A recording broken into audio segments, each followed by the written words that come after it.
Hey, what it do? Ahoy! What's up? Good Monday. It is a good Monday. What's going on? You got me for 2 hours. Well, I should hope so. I mean, I showed up to work today, Yeah. and I look around, and I see Ryan Buckley, Yeah. and I talk to Ryan Buckley. He's our producer, if you guys don't know. He's right over there. Hey, Ryan Buckley. Hello. And I said, hey, who do you like in the big game tonight? Thinking he was going to give me a Vols Aggies pick. Oh, of course. But he went straight to some hockey game. Yeah, something like that. I'm on the Vols tonight, for the record. Are you? Yeah. Who's favored in that one? I think the Vols are. Yeah. Are they? Yeah. A&M can suck it. I agree. No one likes A&M. Well, no one really likes Tennessee, but between the two, Yeah. I've got to root for Tennessee. Yeah, it's a less hateable sort of thing. A&M is just, it's obnoxious. So I said, hey, who do you like in the game tonight, or where's your money? You know, because I know Buckley's going to bet it. But he's already bet it. Yeah. He bet He's had an Oilers ticket for a while. Oilers plus 80 or Plus 850 to win the title, Except and then he he's- hedged it yeah, with some He's Panthers. hedging like a coward. Yeah, well, he wins either way. I thought that going into the series that Florida was the better team, and it sure looked like that 3 games in. But now it's money either he way will tonight. not sweat. I don't like it. It's a coward's way out. Sure, I don't like hedging the bets. Hey, you know what? I'm not going to disagree with that. That's easy to say until he loses, and then if he didn't hedge, he wins nothing. Yeah, it's Panthers 4-1, and I'm sitting here Yeah. like a jabroni. You Right. lose Hey. like a man, Buckley, all right? Guarantee a W. I like Lose it. like someone that owns a man's dog. Hedging bets And is for labradoodles. there's still more money in it if the Oilers win than if the Panthers The win. labradoodle of bets. It's I hope the you're happy. labradoodle of bets. I am happy. I will be. I'm happy with my labradoodle. I'm happy with this bet. Get in your Subaru, go home to your labradoodle, and hedge your bet. So then I look at Joey, who's our social media guy. Or wait, not Joey. Jamie. That would be Jake. Yeah. Yeah, Jake. And he's Doing this again, huh? I love it. he was like, I'm thinking about Oilers money line. And then I look over, and what do I see? Jason. Yeah. I see Connor McDavid. Connor In the McDavid, flesh. who's gained a significant amount of weight and lost a lot of hair. You are wearing a Connor McDavid jersey shirt. I am. A Jersey. A jersey. A jersey. A jersey. And then I was like, well, wait a minute. Well, it's too hot to wear my Oilers jersey. He has to play tonight. I know. So I'll get on a plane. We'll be fine. 2 hours. Get down there. 2 hours of radio, 2 hours of hockey. Yeah, exactly. Let's go. Let's go. Yeah, it's far too hot to wear the hockey jersey. I do have an Oilers jersey, but that's, it's like 80 something degrees outside. Plus, it's always very hot in here. I don't understand because Danny is a robust individual. Why is it always so damn hot when we come in here? Well, our Thermostat. our whole system, what do we call it? Our HVAC Yeah.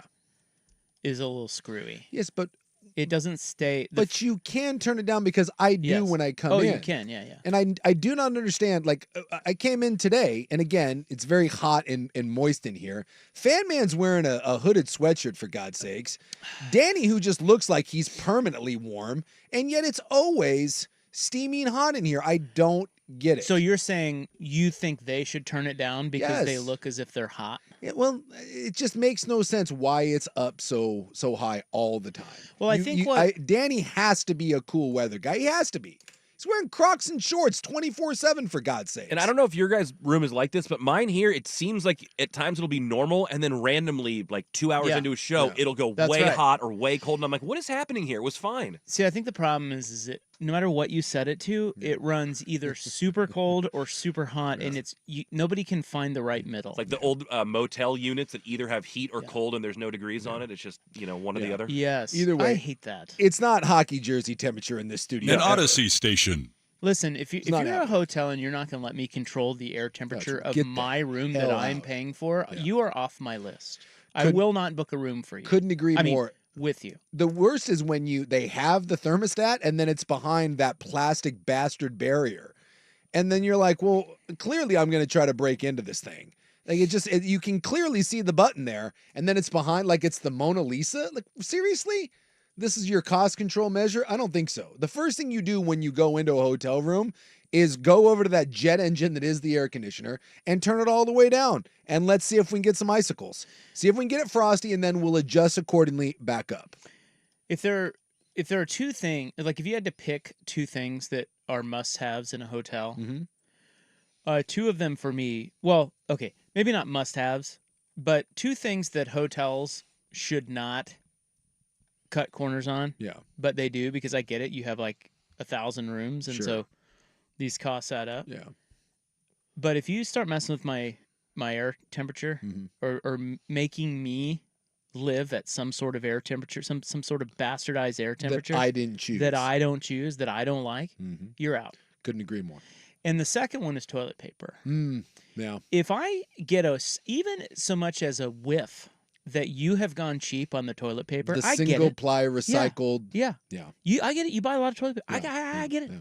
You want to cut costs. Go to Costco. But let me tell you something. That's going to hurt you in the long run. Couldn't agree more. I'm not going there. Yeah. Yeah. Can I take it? Well, I'm going to add, by the way, what else do we have? Brilliant 1 and 2. Brilliant.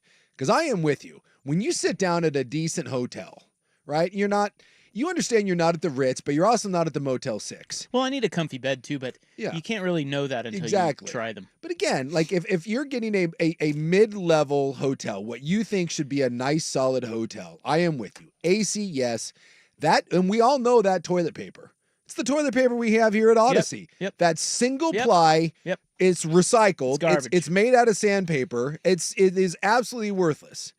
And I'm going to take it a step further. If all you have to offer is that one crappy bar of soap, that little tiny rock hard yellow or white soap, and that's what you're giving me to shower, that's what you're giving me to wash my hands, I am right out.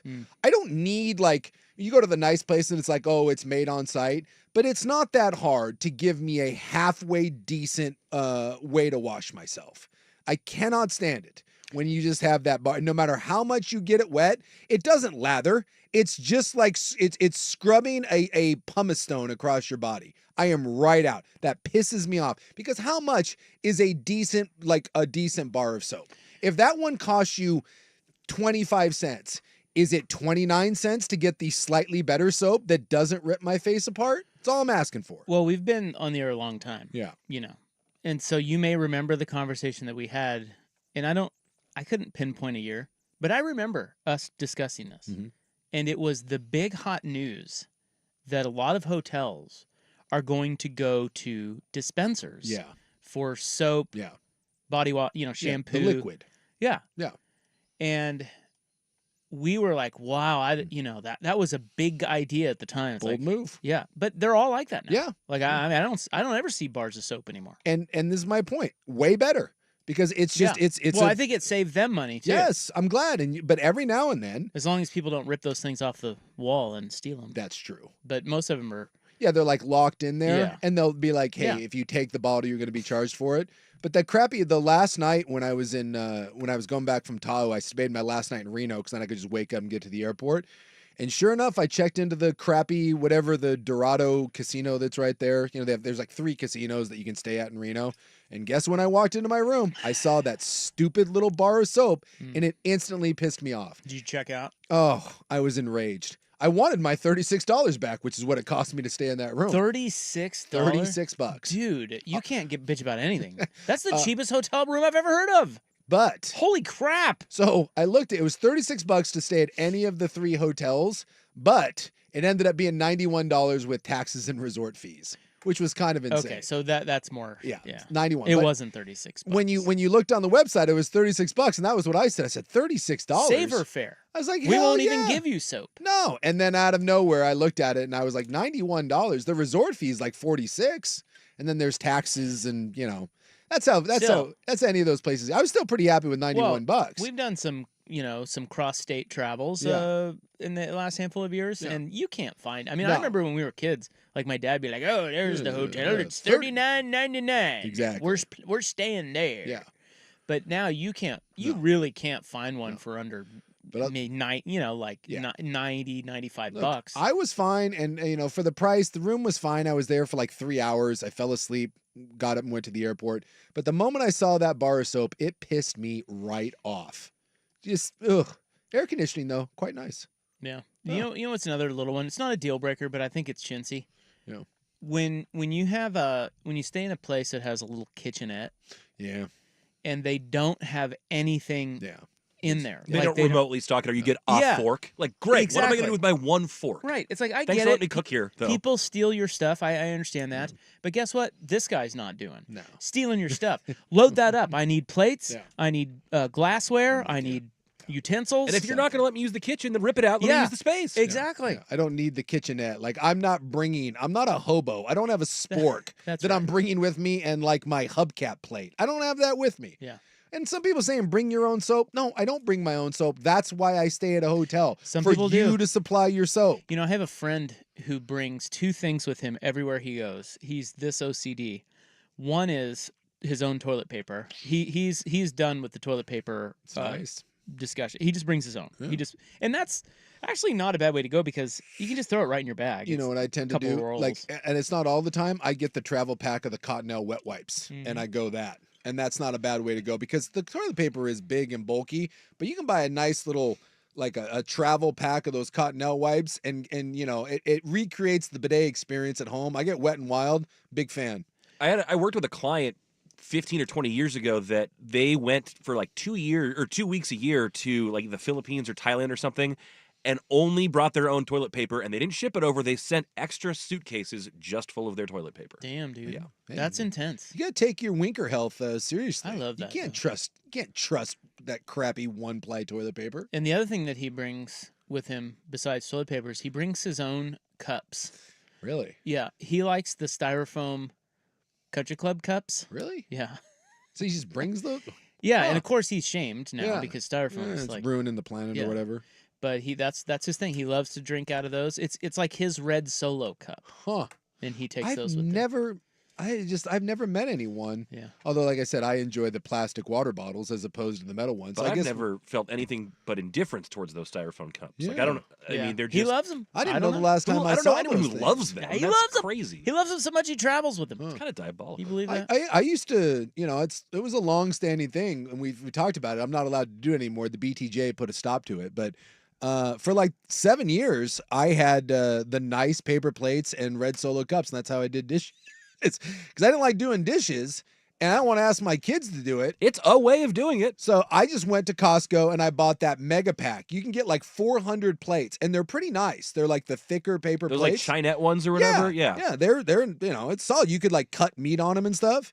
And then I would get red Solo cups, and when dinner was done, I had one like plastic bag, and everything went in there, and dishes were done. I don't hate it. And when the BTJ came on board, boy, she was just Yeah. livid that I live like that. And she was like, "What is happening?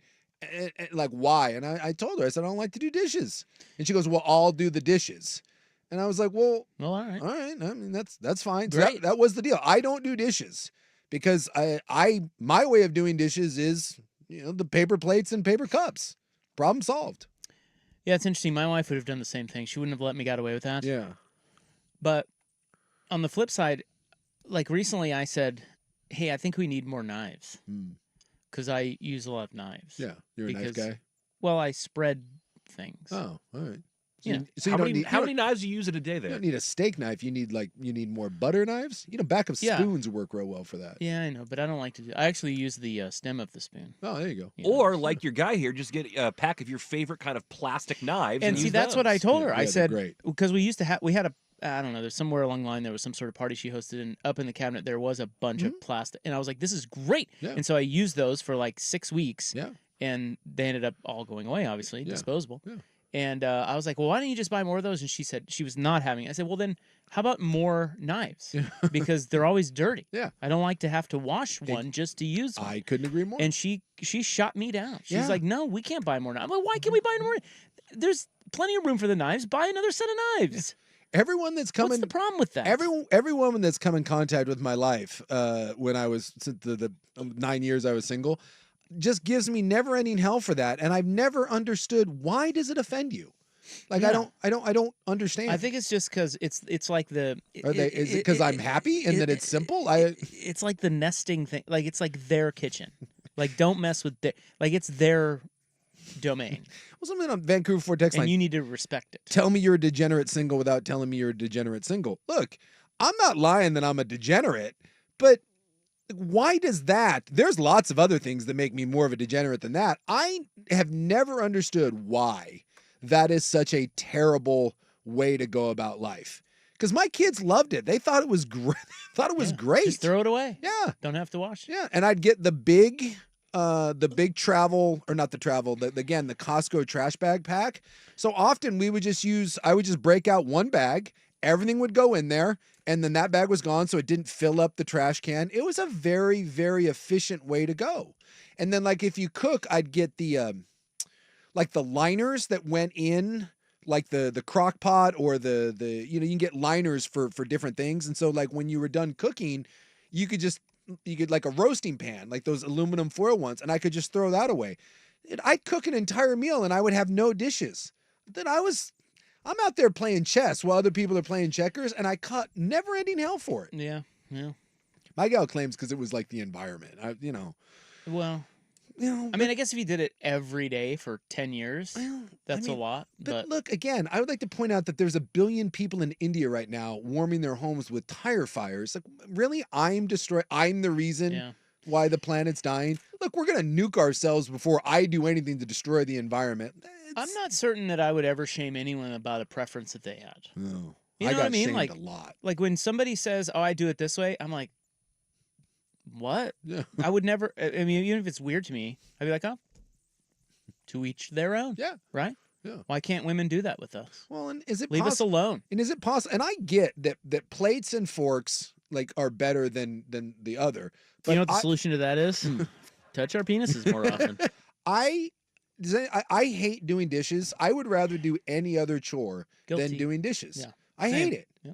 And then here's the thing: when I do the dishes, guess who gets in trouble for doing the dishes wrong? Yeah. Me. Well, it's also the most common thing. Like dishes are always piling up. And so I happens constantly. I saw a problem. I eliminated said problem in a very efficient way, and it wasn't good enough. So now I feel no guilt whatsoever. I don't do dishes. I have nothing to do with them. I finished the meal. You don't want me to use plastics? No.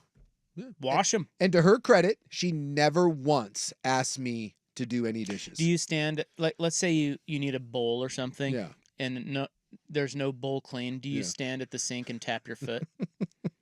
Maybe point at your wrist, like, well, here's the honey, I could use a bowl right now. I will tell you. Here's the other thing that she did to combat that. Or you threaten plastics. We have so many. Like, she is a over. Yeah. Well, this is what my wife won't let me do no. that with knives. I don't understand why. This is where I give the big time Japanese credit. She has gone above and beyond. I have no reason to ever complain about how she manages dishes. I have more plates, more bowls, more forks, more cutlery than I could ever possibly go through. You have a quality dish manager. Yes. And so, that's where I'm going to be fair. She hates the way I do things. She said, we're not doing that anyway, but I've never once had to complain about how she does things. And it actually, it's the same thing. At the end of the meal, I put my plate or bowl or whatever by the sink, and then I walk away, and it's done. So, Not in the sink, by the sink? Yeah, she doesn't like it in the sink. Oh, okay. Yeah. Because she likes to distribute where, she's a very... I also don't like them in the sink because the sink is where you actually wash the dishes. If you put them in there, then they're in the way. Yeah. Believe me, if I put it in because I'll put it in the sink to soak, I get told, just stop. Yeah, just soaking's different. And then she'll tell me, she'll just move, get out of the bed. Hey, do you need some? Just leave. I'm not helping anyone in that kitchen, and she doesn't want my help. I think there might be soaking going on. Yeah. Hey, well, BYU, man, I soak. What can I tell you? There is hot hotel and household preference talk to kick off the show today. Rocking you on a Monday. Rocking you on a Monday. Yes. Big sports night. We'll get to it next on The Fan.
326, your dollar goes further at Vancouver Ford. They treat you right before, during, and after the sale.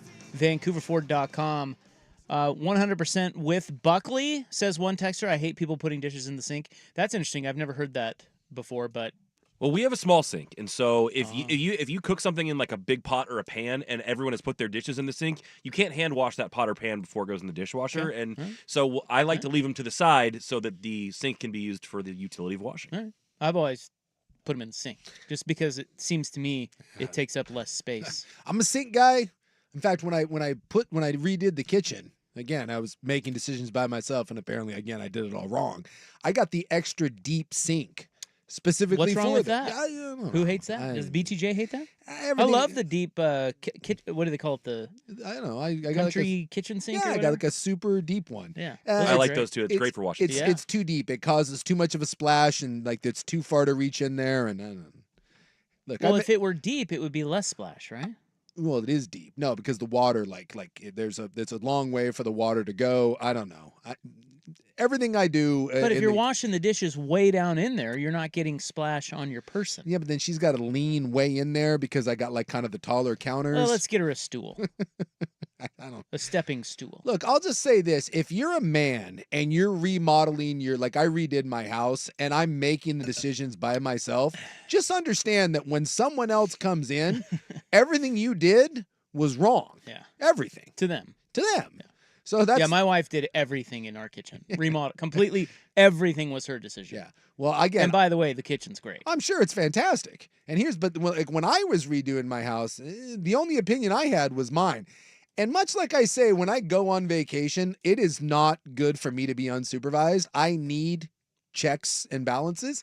It's the same thing, apparently, when it comes to remodeling. I need a Well, you voice would need there. maybe a female designer or somebody to help you out. And, There was one or two things that people like. I did like people like, you shouldn't do that. Like what? Well, I was going to do copper countertops in my kitchen. I love a copper bar top. Mhm. It makes me happy. What do they say about copper countertops? Oh, they're really expensive and they're terrible for resale, and the people think they look tacky, and they're like, again, tell me you're a degenerate single without telling me you're a degenerate single. Have a copper bar top. And it was stuff like that. Okay. And I that is one thing I backed down from. I had a lot of people who were like, dude, don't do that. So I went concrete. I have concrete countertops, which again, in my mind, I was like, yeah, I want concrete. Let's go. Well, if it helps you any, if I were single and had to design a kitchen, Yeah. it would have no appliances besides a fridge. I like that. That way, no cooking. Because that's the only thing I know how to use. Yeah. Maybe a microwave, but... Yeah. We got to have built-in. Here's another text. Is whenever the woman in your life puts an end to something like paper plates for every meal, it's probably in your best interest. That from Chef Bruce. It's probably, true. Yeah. Look, I'm not debating it. I'm just saying. I just find it interesting that women in general can't accept the fact that you're happy doing things in a very simple manner. Now, one more, and then we'll get to our poll question. But one of our loyal P1 says his wife and the boys stack huge plates on top of cups and break bowls and things like that because they're trying to do some kind of labyrinth in building like in stacking the dishes in the sink. No, stacking dishes is like Jenga. You got to be smart an art. about Yes, it. you put all the bowls together. You don't stack a bowl with a spoon on top of a bowl with a spoon. Yeah. What are you, a communist? Exactly. Take the other the spoon ultimate mark out. of laziness if you're not willing to just stack do them. that. Yeah, I feel that make same little way. Tetris Like game. if you're at a restaurant and you're trying to be helpful by stacking dishes, you better take everything off the plates as you stack. all the them. silverware goes on the top one. because they can't carry. Exactly. Yeah. We're not psychos. All right. Well, we've killed a half hour. Yeah. Now that we solved those world's problems, That's what we do here. My buddy just texted me and said, I can't wait until football so that we can get some intelligent sports conversations. I said, you're welcome. Your buddies are idiots. That was useful. That was useful for men all across the metro area. That's right. right. Relating to these Just issues. know that you're wrong. At the end of the day, you're wrong. You just are.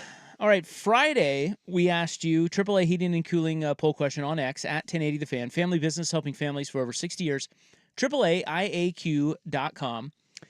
We asked you, which sport most raises the blood pressure of a fan watching their team? Football won that. Yeah. 61%. I don't agree though.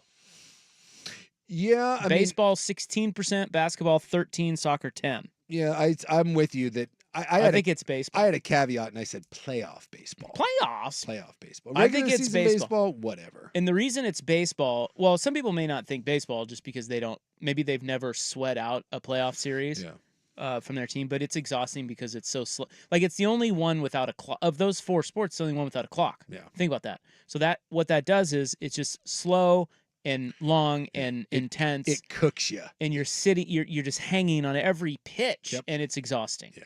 So that's why I think baseball wins. But football won here. Football wins most things. It's football.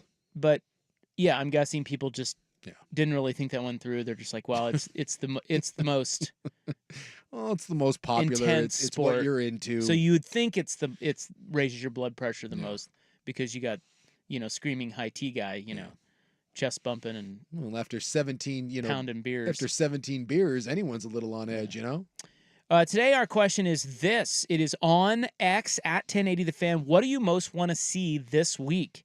Who wins the College World Series? Who wins the Stanley Cup? Who the Blazers draft? Or where Bronny goes? Vote, and vote hard. Now, I am very intrigued to see how the draft goes. And Wednesday, by the way, we will be out at 10 Barrel. Come say hi. We are on the rooftop deck. Good times to be had. But, man, I'm telling you, the Stanley Cup Finals tonight, whether you're into hockey or not, if Edmonton does this tonight, it's an all-timer. And this isn't one of those hyperbole things where you get caught up in the moment. This will be one of the greatest moments in that sport's history. For someone like Connor McDavid, who already has solidified himself as one of the best ever do it, 3 MVPs, every individual award you could want, to come back from 3-0, something that hasn't been done since 1942. It's been done one time, never in modern hockey. And to be on death's doorstep and now on the verge of doing the unthinkable, this is everything. If they pull this off tonight, I will remember this for the rest of my life. All right. Well, vote. Yeah. Somebody said, you didn't add the presidential debate. No, I did not. No. Matter of fact, I was thinking about that today, going, I don't even want to watch it. Who on earth at this point is swayed one way or another? I mean, don't you know? Well, is anyone like, well, I'm not really sure about that one? I mean, it's gotten to be such a joke. Like, I'm not even going to watch it. Yeah, like, it used to matter. Yeah. But it to me, it's just it's all absurd. Yeah, I tend to agree. I'll be watching sport. When is that? Thursday or Wednesday? I'll look it up. Not that I care. I think it's Thursday, and actually, I had an idea. There's some pretty good prop betting on that could be fun to have for both sides for this show. Ooh, do you have the odds? Buzz phrases and things like that. Not just who wins, but like who's going to say what and how long certain people speak for. It could be good. I mean, you want to talk about just unhinged. Yeah, Thursday, June 27th, 9 p.m. Eastern time. So, so while the we're draft still on is air. Wednesday. Yeah, it'll be in in Georgia. It'll be in CNN Studios. And let's come back and talk about the draft because it is draft week. The Blazers have 2 lottery picks, 2 second-round picks. Don't forget about that. Yeah. And, we got Bronny. Well, and the second round's on a second day now. They're doing 2 days of Is the that draft. Thursday then? Yeah, that'll be Thursday. So we have a choice of watching the second round of the NBA draft or a presidential debate. Nothing says the dog days of summer like that. I will be watching Below Deck Med. Find it out. And feeling good about it. Yeah, it's a good choice. Yeah, it's wise. Captain Sandy. Someone said America, yeah! Well, I think they're referring... America, yeah! Yeah, not just yeah. Yeah! Yeah, flags!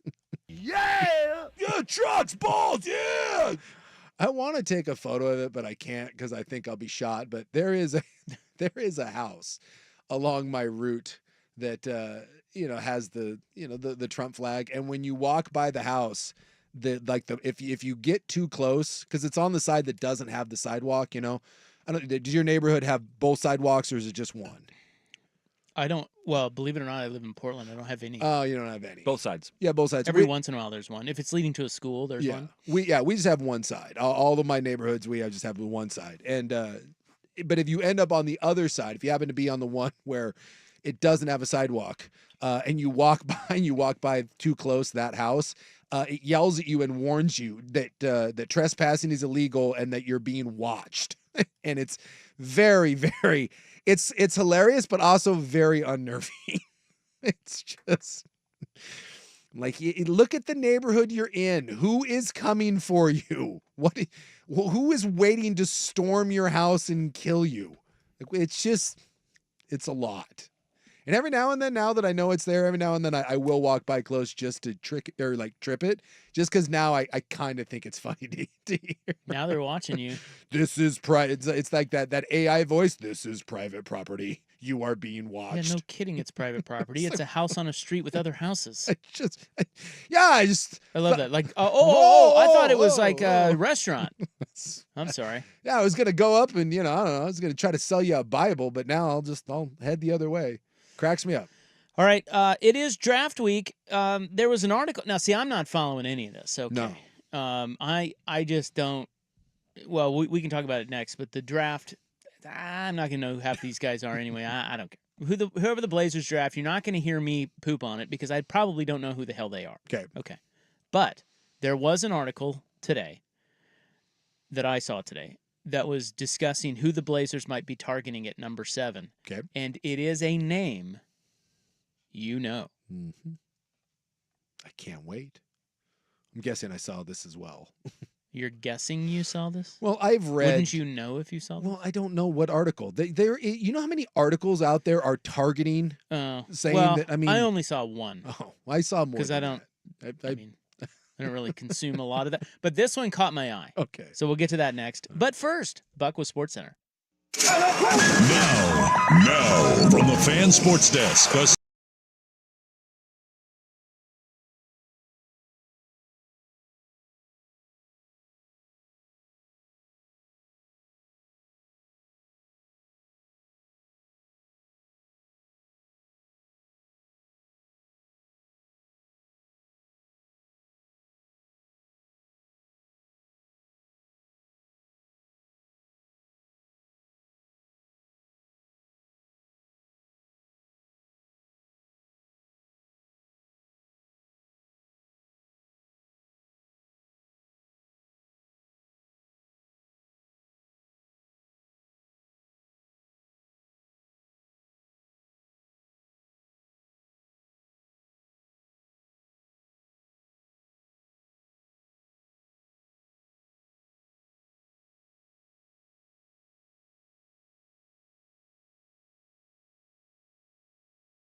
That's right. Wednesday's show will be out at 10 Barrel Brewing in Northwest Portland. Come out and watch the NBA draft with us.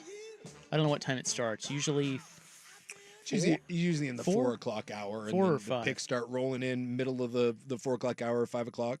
I don't know if it's changed a little bit now that they're doing the 2-day made-for-TV event. Blazers pick 7th and 14th. Yeah. Couple key picks, in the building of a young franchise, right? Yeah. That said, I just don't. I'm just not that into it because I don't know the players. Yeah. Well, it's even if I were a Blazer fan, I'd show up and be like, "Yeah, they drafted." Who's that guy? And then I have to read about him for 2 hours before it's a very weak draft, and well, even if it weren't, isn't it weird that you just don't know the players like we used to? Yeah. It's just a different era of the draft. Sure. Where you're just drafting a lot of it's a lot of foreign-born players and foreign-born guys you haven't seen guys. Play, and they're raw, really young guys. It's just it's hard to really. I mean, I hate to sound like the old guy, but I kind of am. Yeah. When we were young, the NBA draft was a big deal because all these guys that got drafted played in college, Sure. and they played, well, most of them, and they played for several years, and so you knew them, and you knew them well. And even last year, when again you had a high pick there, certainly better than what you had this year, and like Scoot, we were told that, Scoot's this generational player, and whatever we put a lot of hype on him, but I mean, outside of the fact that everyone told you that Scoot Henderson was a generational player, no one saw Scoot Henderson play. No one's watching the G League Ignite. So even in that case where you knew going into that draft, you were probably going to end up either with Brandon Miller or Scoot, depending on what Charlotte drafted. It was still largely like, I don't know, here's a guy, here's some highlights. We compare him to Russell Westbrook, and away you go. But like at least in this year's draft, guys like Edey and Klingon that have both been linked to Portland, those are two guys that you've seen play, for years and years, and you've seen play and win championships. So at least there's that. I mean, is there a guy that if the Blazers draft him, the fans will be like over the moon about? I don't think so. I mean, I think if you were to see one of the French guys, and it's not going to happen. Like it's just not. Why? Like if Sarr or Ricochet fell. I think so. Those guys are higher than those 7? guys are higher than 7. There's some talk that Portland could move up. I mean, I read one just the other day saying that they're in love with Klingon, the center out of. No, I've seen him. The center out of UConn, and that he's not going to be there at 7, but Portland would be willing to trade up to 4 to get him. So you're probably not going to get. You're not moving all the way up to the top 3 to get one of the guys that I think that Portland would actually get excited about. I'm not certain that even if Klingon is there at 7, that he necessarily excites you. To answer your question, like for guys like Danny, yes, there are players like who does he want? If Cody Williams is there, the combo wing out of Colorado, if he's there at 7 and they drafted him, I think some diehard Blazer guys would be very excited because of the upside. You're taking swings, and that's kind of my thing. I don't care about position. I could care less if you even drafted another guard. If you're drafting at 7 in this draft, please just take the guy that you think maybe with a year or 2 under his belt could become something great. I don't want Klingon. I don't want Zach Edey. I don't want someone you think we can be a solid starter or role player. Because I think unless you have difference makers, none of that other stuff matters. And I don't think you have difference makers. So I think there are guys that some diehards would get excited about, but the general fan, no. I think when 7 and 14 or whatever combination they end up drafting due to trades, I think when Wednesday night rolls around, I think it's largely going to be a lot of, like, I guess, kind of wait and see and cross our fingers. Yeah, and then all I'm saying is that to me takes some of the fun out of the draft. Sure. Even when you know it's important and you know that these guys could be key pieces of your future going forward, even the analysis of it coming from people who know what they're talking about could be dead wrong. Sure. Because it's a crapshoot. Well, and this is what, Danny, who's just, he's diehard about this stuff, has been banging the drum from, give him credit for 6 months, that this year's draft is the most uncertain and varied that maybe we've seen in modern draft history. That there just isn't, even the top guys, there just isn't a lot of players that you look at and say, okay, This is 1 through 4. This is 1 through 3. This is there's guys that are going to be there at 7 for Portland that some people think are a top, 6 or 7 player, and other people think are the 14th or 15th best player, which is why this is going to be weird. You could see a player go and half the analysts are going to be like, dude, what is this? And the other half are going to be like, that's a steal there. It's just one of those weird, funky drafts. And I think it's going to lead to, you're going to get a lot of hot takes. and every year on the draft, you get the hot takes, and no one has seen half of these players play, especially any of the foreign born ones. But I think this year, especially, there's going to be a lot of armchair quarterbacking without a whole lot of, with a substance behind it. Well, then I'll fit right in. Yeah, I think so. Tune in Wednesday, 3 to 7. I'll give you all sorts of hot takes about things I don't know about. Yeah. I'm going to that lake. I mean, I have seen mocks now. There was a big one today. I forget who had it. I saw it on NBA Draft Central. That their report was that the Blazers are targeting Zach Edey at 7. They love that they're determined. Now, wait a minute. That's our next topic. You're spilling the beans, man. Let's come back and talk about that. I was surprised by that because that's the one guy. Yeah. Well, one of the few guys I've actually seen. Yeah. And I couldn't believe that. Like, I don't follow the pre-draft coverage, and then I'm all of a sudden reading Zach Edey at 7? That one, too. What? I was like, I thought, wasn't he like a second round? Am I crazy that at one point he was a second-round pick? We're in the middle what of the hell is in happening? the middle of the tournament when he was going nuts and leading Purdue deep into that. The conversation around him is, look how slow and dumpy he is. That dude is going to get cooked in the NBA, and maybe he's a borderline first-round pick. And now we got rumors of him going number 7. Wow. What? Like if Klingon's gone, and a lot of people think he will be, Portland's determined to get a center, and they're going to focus on Zach Edey at 7? What? Well, let's come back and talk about it. What are we doing? It is 3:48 with Isaac and Suk on the fan. Hey, I'm going to stick around for Window Nash here. They are extending their semi-annual sale through the end of the month. Right now, 50% off all window styles plus 0% interest for 5 years. And if you schedule your estimate, which is free and no obligation, you don't have to go through with it. If you do it now, you will get a bonus 10% off. Look, the heat is coming. And while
Isn't Connect a guard?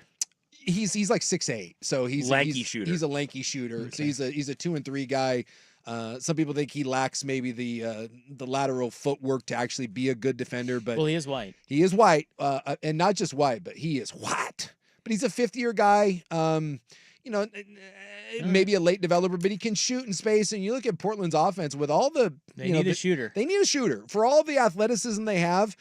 Their offense stunk, and so he is a guy that could space the floor a little bit. And so I think he's a guy that you think can just come into the league and shoot, but again, because of the lack of athleticism, is probably not going to be a star.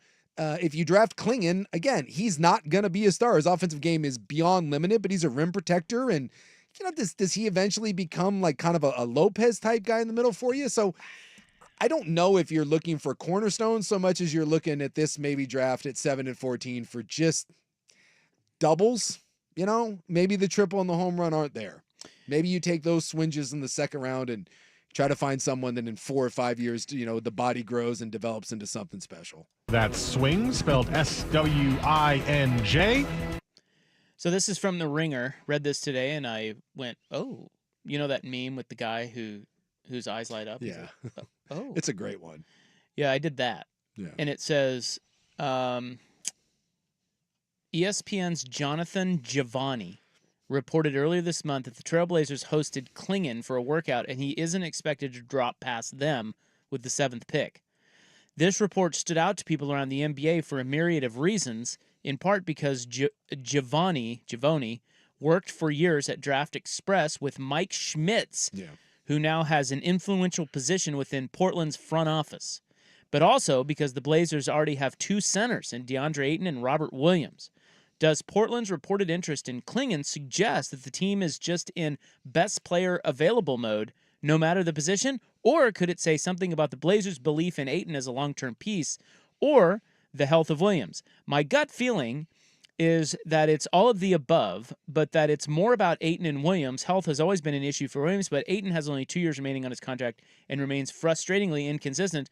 The Blazers have worked out Purdue center Zach Edey, and people around the NBA believe that they are also extremely high on him, not just for the 14th pick, but for their first choice at number 7.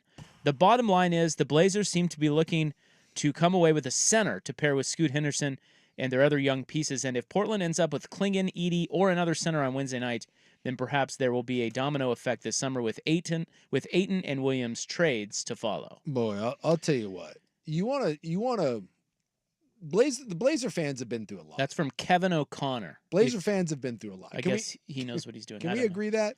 Can we agree with what? What did you say? The Blazers fans have been through a lot. It's been a tough go, right? Sure. Hasn't been an easy road. And you're wanting to believe in what they're doing. You want to believe in the path forward. You want to kick the entire Blazer Nation right in the Grundle Thumper. Draft Zach Edey at 7. Why? Why do you say this?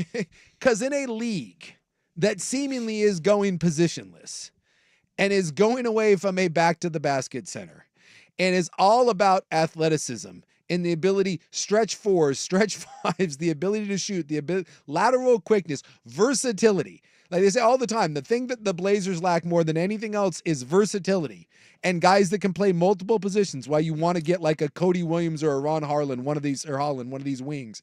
So you're going to draft the 7'4" guy that can only play with the ball in his hands and has one move, which is get to back your giant ass up and then kind of goon your way to the bucket. And then in pick and roll, did anyone watch him in UConn when they put him in the pick and roll? It was just lob dunk after lob dunk after lob dunk. And that's against UConn. And we're going to draft Zach Edey at 7, a guy that 4 months ago we thought was a second round. You're taking him at 7? That can't be a thing. It just can't. I don't want to believe that report is true. The thing working against you is that just like all the other analysts, you don't really know. No. You don't know anything. No. That could be a smoke screen. It has to be. Or Zach Edey could end up being like shoving your foot straight in your own mouth. I don't know. All I know is that if they took, first of all, I was shocked by that story because I thought Zach Edey was like low first round, second round type of grade. Yeah. And then I looked at the Ringer, that same article, The Ringer, they have him going as high as 12, but also as low as 25. So he's kind of all over the board. Yeah, well, I've seen him mocked to Portland a handful of times. I do read a lot of this stuff, and I've seen him mocked in plenty of different ones to Portland at 14. And even at 14, I'm like, really? Like, that's that? But to see it at 7, like, again, I'm not a diehard Blazer fan. I'm not one of these guys that's going to pretend that I have some sort of great inside knowledge on the development of these guys in the NBA. But I'll tell you right now, if the Blazers pick him at 7, I will have no problem going on the air and being like, what in the blank is going on? Because that is stupid. That's a stupid pick. That can't be a real rumor. It just can't. You're going to make me be the positive one on I will have to. If they end up drafting him, you don't know. No one knows. I do know. Look, if they do that, here's the only thing you can say. If they did that, it's like the defining move for Joe Cronin. Like it's either gonna be like you say, and it's probably gonna get him fired, or they do it, it works out, and he's a genius. There's really no in between. Not really. There's not. Right? So maybe they're looking at this draft like, look, I'm spitballing here. Maybe they're looking at this draft going, God, these guys all suck. Might as well take the 7'4" guy and see if we can do something with him. The idea of in today's NBA of drafting a heavy-footed 7'4" one-dimensional player is stunning. I'm trying to think of you know what? It'd be like drafting a bunch of white corners in the NFL and being like, I really think this trend of no white corners for the last 30 years in the NFL, no, I don't like it. These guys all run like 4.9. Yeah, but I got a hunch. These guys are going to be gamers. That is everything that the NBA is not right now. Yeah. Is 7'4" heavy-footed lumbering centers that can't really shoot outside and need the ball in their hands. Like, well, maybe Joe Cronin sees something you don't. So you don't want Scoot to dribble? We're just gonna no, we don't. When Purdue was effective, we all saw Purdue's offense. Throw the ball into Zach Edey and watch him back his giant ass to the bucket. Love that. That's the game plan. Akeem Olajuwon, baby. We don't want to ever dribble. We've got one of the most athletic and explosive young point guards in the league that struggles to shoot, but boy, he gets downhill fast and can play at great tempo. I got a great idea. I love in that thing that they want to pair a young center with Scoot. Yeah.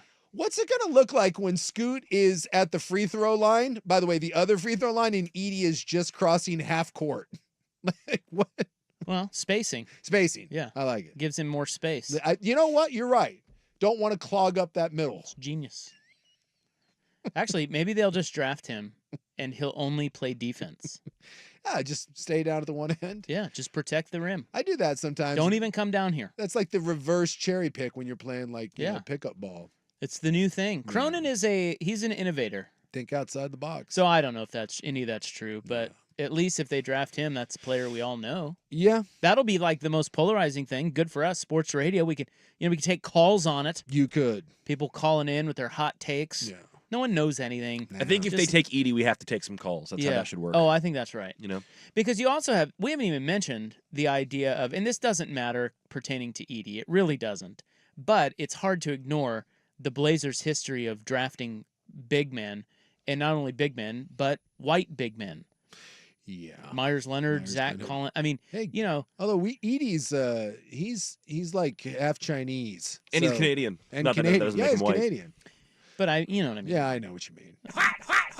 Well, look, I'll just say this. If from everything I've read, if you end up with Connect or Cody Williams at 7, or even if somehow Klingon falls to you at 7 and the goal is to get a center, I think those 3 guys, if one of them is there and you take it, I think most Blazer fans, from what I've read, you should feel fairly high. If I had to go with one just on, because I'm a potential guy at this point, Cody Williams is my guy that I'm hoping is there at 7. But most of the mocks I've seen, he's not there at 7. All right. Well, tune in on Wednesday to find out what the Blazers will do. We will have the picks live here on the Fan, at least I think. Yeah. I don't know. Yeah, we should. Well, so we've gone through this before. Did this last year. What did we do last year? I can't Well, remember. my timing will be different than whatever timing you're at 10 barrels. So I can play it as it's happening for me, but it may be totally off with the crowd that you have Gotcha. there at the bar. And yeah, we did go through this last year. Is there not a way to play what we are seeing on the air? I can, but it won't, like, if we have a service like Hulu that's delayed by 45 seconds and the bar has something else that's only delayed by 15, and there's the transmission as well, like, syncing that up exactly is probably unlikely. But we can try. An Odyssey station. That's code for Buck saying we're not going to. Well, just come out to the. Well, to I the was wrong show. about it with the draft. I was thinking about the previous year's NBA draft.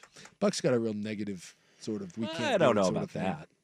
Yes, we can, Buck. Yeah. Yes, we can. That's right. It's the right attitude. Yeah. So we'll be at 10 Barrel Brewing on Wednesday, 3 to 7 in Northwest Portland for the draft. All right, Scotty Scheffler talk and then our stock watch next on the Fan.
Nice day out there. Dropping soup. Draft week. We're going to move on to not in the news, but Stock Watch next. And on In the News, we have a very controversial story that we'll be discussing with you that is late breaking local news. Yeah, and Buck screwed it up. Well, I actually don't think he did. I think he read the headline as it was. Yeah, he was incorrect. It was like one of those things that's like tweeted 29 seconds ago, and I told you, and then we found out. Buck did no research No. and falsely reported. Nearly ball sacked once again. We got all excited. Oh, wait, it's a fake story? No, it's a real No, story. it's a real story. But It's it was just It's a bad headline. Yes, correct. And that's not It was your a fault. misunderstood story. I'll just say this. I thought we were getting our own Sully Sullenberger. Yes. And I got Yeah. all excited. We don't have Yeah, Sully. okay, so let me just call them out right now before we just do it. We're going to do a little Scotty Scheffler, and then we're out of here. Okay. Fox 12. Yeah. Well, we'll talk more. We'll do this on In the News. We'll get into it. But Fox 12 is under the gun because this show has courage to call them out. Misleading headlines. Scotty Scheffler won again. Scotty Scheffler, 6th time? 6th time this season. Yeah. Arnie's the last player, like in the 60s, the last player to win 6 tournaments before July 1 Yeah. in It's the season. It's ridiculous. It's crazy what he's doing. To put it in perspective, got this little number from Kyle Porter, Golf Scribe, who said, Ricky Fowler, since January 1 of 2012, 6 PGA Tour wins, 1 Players' Championship win, and no majors. Scotty Scheffler, since March 1 of this year, 6 PGA Tour wins, 1 Players' Championship win, and 1 major. I love these clowning on Ricky. Look at Ricky just catching strays, by the way. The person said Ricky's got Yeah. a great career, but Yeah. Scotty's done it in 100 Just- days, yeah, and he's done it but a whole lifetime he's ago. just catching strays out here. He's well, not doing anything. Look, It could have been anyone, whoever the numbers were perfect for. They were perfect for Ricky. It's if unfortunate you for were him. to say Ricky Fowler Yeah. had a nice PGA Tour career, Mhm.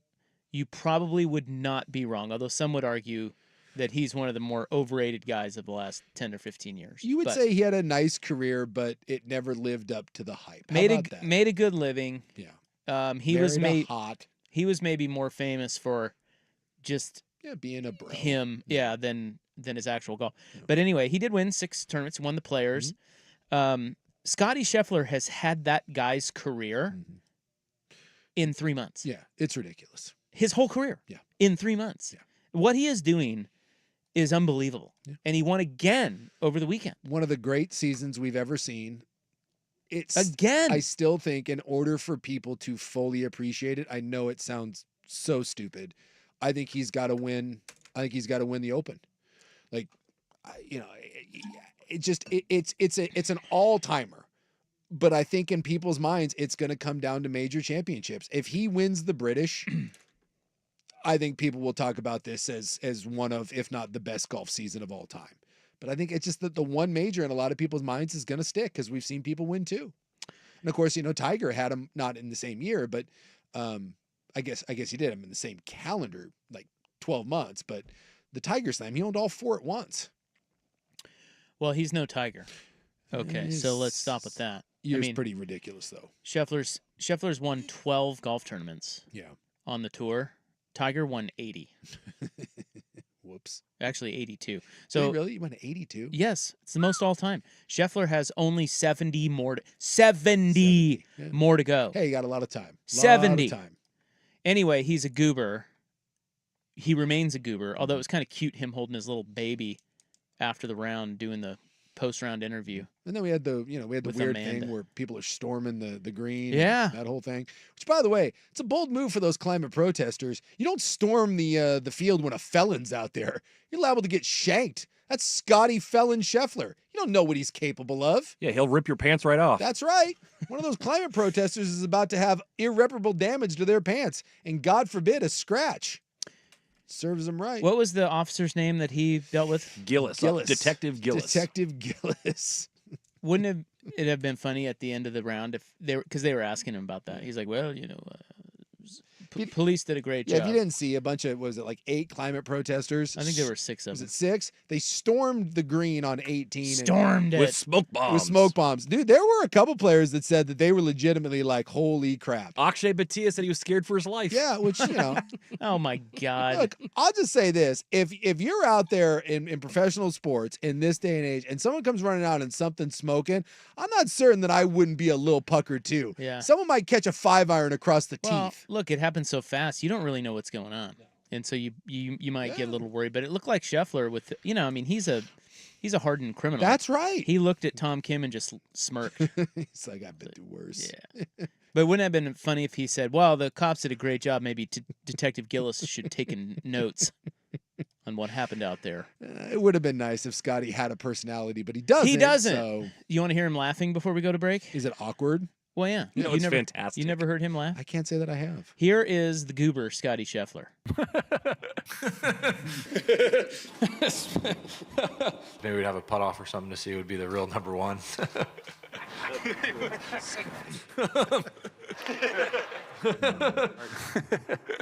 Matt gets up and they announce the 2022 U.S. Open winner, and he goes, "Take that. There's one you didn't win."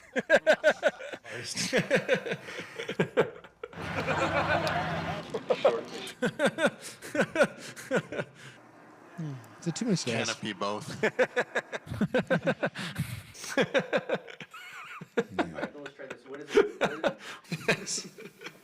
Gosh, it's fun. Is it too much to ask for a personality? There's your boy. The greatest golfer in the world right now. That's what he sounds like. Scotty Scheffler. It's good times. Our stock watch coming up next. What we're buying and selling from the weekend in sports on the Fan. The home of Dirt and Spray. This is where ESPN's an interesting spot. You negotiate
terms of being part of the engagement farming industry. It's been really interesting. However, I don't really have a great answer for your question because I really don't give a like, honestly. I want to coach the Lakers. I want to coach the team. I don't want to dispel anything. I don't. I want to become a great coach in the NBA, and I want to win championships, and I want my players to maximize their careers. That's all I care about. All right. JJ, I love it. Buy or sell dropping the F-bombs was a little try-hard, or at least wanting to make himself sound tougher. Yeah, it's a little bit. Yeah. It's a little bit, but I enjoyed it. He also, someone asked him, like, was he offended that they went after Hurley? And he goes, Hurley's won back-to-back championships. The only thing I've won was the 3rd and 4th grade, like, and then he named a tournament that he won when he was in 3rd and 4th grade. He goes, I understand why they went after Coach Hurley. Was that a pretty big tournament that he won, though? I would assume so. I mean, yeah. It was like I think he said it was like the 55 Swishers tournament that he won when he was in the 3rd and 4th grade. Yeah. It's like winning the GD Pheasant Bowl. It's not easy to win that. It's a big deal. Look, yes, it came across as a little try hard, a little I'm above it all, but I liked it. Like, you're going into LA, you're going into the Lion's Den. You know that media is going to have a field day with you. I didn't mind. I watched some of his press conference. I watched about 10 minutes of it. And I thought it was pretty good. So I give it try hard, yes, but I thumbs up. Yeah, it's a good one because I think that I don't think. I know that I like JJ Redick. I've consumed enough of JJ Redick. I like JJ Redick. And the reason I like him is because he's real. Yeah. And I feel like that was real with one exception. When you say you don't give an F, you care. Well, he already tipped his hand that he does care because he said he's heard everything. I compare him to like Steve Kerr. You know who really doesn't care? Steve Kerr. Steve Kerr is above any sort of, and I'm sure he got some of the same things when he was hired as coach of the Warriors. It was kind of a weird hire originally, right? Yeah. And former player. It was like, I'm sure he was taking shots from the, what did he call it? The Twitter warriors, engagement farming, the engagement farmers, also insinuating that's not a story that should be talked about, which is also stupid. It's the coach of the Lakers, Redick. It's not engagement farming. It's people talking about the coach of the Lakers. So that I didn't like. Yeah, it's a little. Dude, he does care, and he has heard everything. And it probably pisses him off, so hopefully he'll use that and win not one, not two. But I just think there are guys you can tell that really don't care. He's not. And he's not one of them. But at the same time, I like him. I don't know if it's a good hire or not. I just think he's a real guy. You are so right in, though, that it is the anger you are when you say you don't care is the level of anger is the amount that you really do care. No, he heard it, and it pissed him off. Yeah. But it would probably piss a lot of people off. But don't say that it doesn't bother you or you don't give enough, because you do. Well, let's move over to the world of music. I thought this would be right in Sook's wheelhouse. This coming from a Foo Fighters concert. Uh-oh. Dave Grohl talking about Rop's gal, Taylor Swift. We don't want to suffer the wrath of Taylor Swift. So we like to call our tour the Errors Tour. Because I feel like we've had more than a few eras, and more than a few eras as well. Just a couple. That's because we actually play live. What? Buy or sell that Taylor Swift's concerts aren't actually live. That's the allegation from one Dave Grohl. I don't really understand what that means. So he's saying like it's pre-recorded lip sync. She's lip syncing. Her tour is the Eras tour. Yeah. And he's saying errors because they make errors because they play live. No, I get it. But what when they say he's just saying that she's of course live, she's there. Right, but he's saying she's not actually singing. She's not actually playing that music. He's insinuating that there's either a backing track and that the band isn't necessarily playing live. And is that true? That's what I'm asking you. Buy or sell? I don't know. I don't know. Me neither. How the hell do I know? I can't afford to go to a Swift show. The Swift fans, by the way, my favorite part about this, I guess what happened was, so Dave Grohl has come out and has said in the past that he loves Taylor Swift. His daughters really like Taylor Swift. He's got a couple little girls. Actually, they're not that little anymore. And I guess one of them brought up Taylor Swift's like jet usage, and so all of the Taylor Swift fans piled on Dave Grohl's daughter. So he took a little jab at her back. Oh, okay. And the best part is Taylor Swift fans who have no idea who Dave Grohl is are like, yeah, some jealous loser who's not even like famous. Who is this guy? I've never heard of him. And like, because in the video clip, he's at his concert and all the seats behind him are empty. And they're like, you can't even sell tickets to a show. Look at all the empty seats. And people are like, yeah, those are behind the stage. They don't sell those. And that Dave Grohl's been part of 2 of the biggest rock bands of all time. So, you know. Okay. Well, but the question is does Taylor Swift sing live? She came out and said that she did. So, I mean. I'm guessing she does. I'm gonna buy. Wait, what's the buy But yourself? what's the? I mean, other than getting a shot back, like, what's the incentive of him to like go out on a limb like that if it's not true? Well, he just said he was protecting his daughter. He's protecting his daughter, and he had probably had a bunch of Coors Light before he stepped on stage. And Dave Grohl took a shot at Taylor Swift. And yes, Dave Grohl doesn't care. Dave could give 2 Fs. And by the way, my guess Cared enough to comment on it, just like the don't give an F from Redick. My guess is that Taylor Swift's band probably has most big production shows like that have some sort of backing track, some sort of vocal track, because it's a giant production. And if you go see Taylor Swift, it's or maybe auto-tune. You know? Yeah, there's probably something like that. You know, what are we buying or selling? Whether or not Taylor Swift, in fact, performs live at her shows.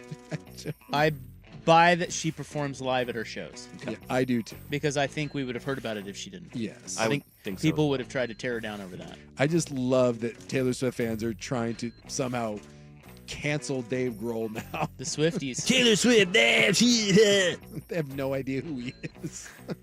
It's like when Metallica did they used Master of Puppets on one of the finales for Stranger Things, and all of a sudden a bunch of people found out who Metallica was, and then they didn't like some of the stuff that like James Hetfield said like 20 years ago, so they were like, this band is disgusting, we're gonna cancel them. I've never even heard of them. They're like, yeah, and also you can't cancel them because they already did their thing. Yeah, you can't really cancel how Metallica. Do you cancel Metallica? I'm canceling the Beatles. Okay, sure. The Rolling Stones are done. Hey, did you see? Done. This is we gotta go, but I'll tee this up for later. Did you see who they're going after? The cancel culture is going after now. No, I don't know. Besides Dave Grohl, the untouchable, the uncancelable, the perfect Dolly Parton. What? Who's going after Dolly? Dolly is under the gun. She's a national treasure. Too woke. We'll tell you later. Oh, for God's sakes. Goldberg Jones, when it comes to divorce, custody, or child support issues, trust Goldberg Jones to help. Call 1-800-DIVORCE. Phone questions answered at no charge. In the news is next. You know, Suk and Buck and I thought we had a new Sully Sullenberger, and he landed a plane on the Columbia River. Wrong. It turns out Fox 12 Fake news. lied to us. Fake news. That did not happen. It was big water, ocean water. The real story next. Here's Buck. China. Now, from the Fan Sports Desk, a Sports Center.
June 24, 2024. Time for In the News. I'm your noted newsman. Hello. Thank you so much, America.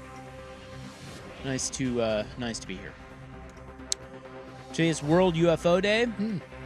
Yeah, UFOs are having a moment right now. Are they? Yeah, the government admitted that they're real, or at least we don't know what the hell they are. And we got like they're unidentified flying objects. Yeah, but the government never comments on them, and they're actually now like, yeah, I mean, we got real pilots, not some wacko rancher in the middle of like Wyoming. We have like Navy pilots that are like, yeah, I don't know what the hell that thing is. So yeah, they're having their moment, and yet no one really cares. No, strange. I think it's because we all just assume it's like drones or something, like something explainable. I can't wait for. No, if you like the people of Mexico did. If you reveal the little alien babies, body, yeah. I'm in. Dude, I'm telling you right now. But even that, people didn't care. Our heads are so far up our arses.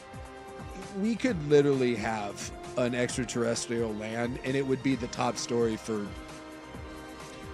4 days, 5 days, and then, well, like you said, the debate is on Thursday. Yeah, Trump would say something, and we'd freak out, and then Kim Kardashian would do something, and we'd freak out, and then Taylor Swift and Dave Grohl would get into something, we'd freak out. Seriously, the aliens would be the story for less than a week.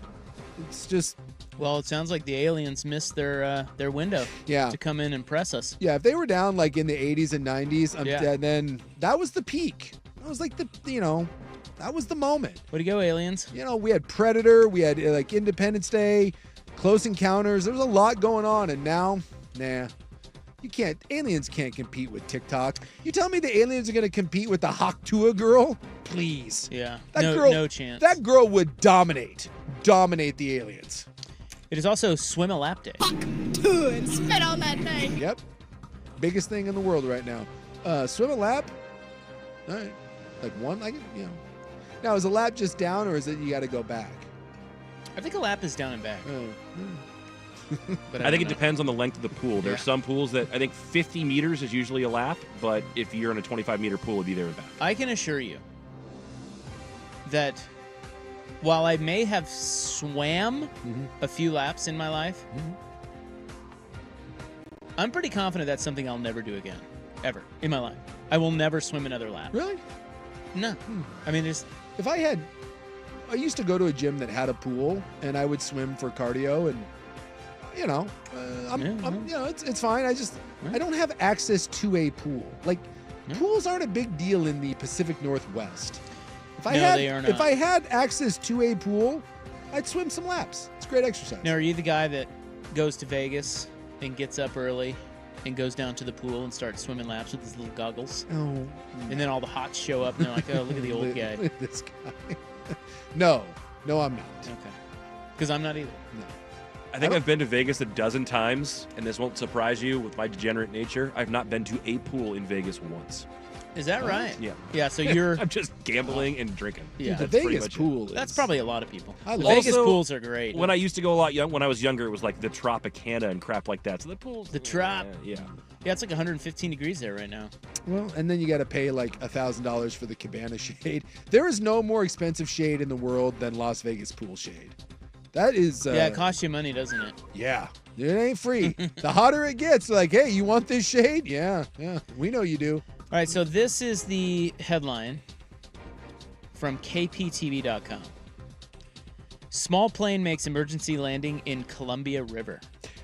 We thought... That's the exact headline. We thought we had ourselves, to a lesser extent... Look, we're not New York. We don't get Sully land in a 747. But I thought we had our own little version of Sully Sullenberger. Now, it's Wrong. possible in their defense that they thought that this was the way this went down. No, they're trying to make this a bigger deal. But it says a small plane made an emergency landing in the Columbia River about 2 miles east of Portland International Airport on Monday afternoon.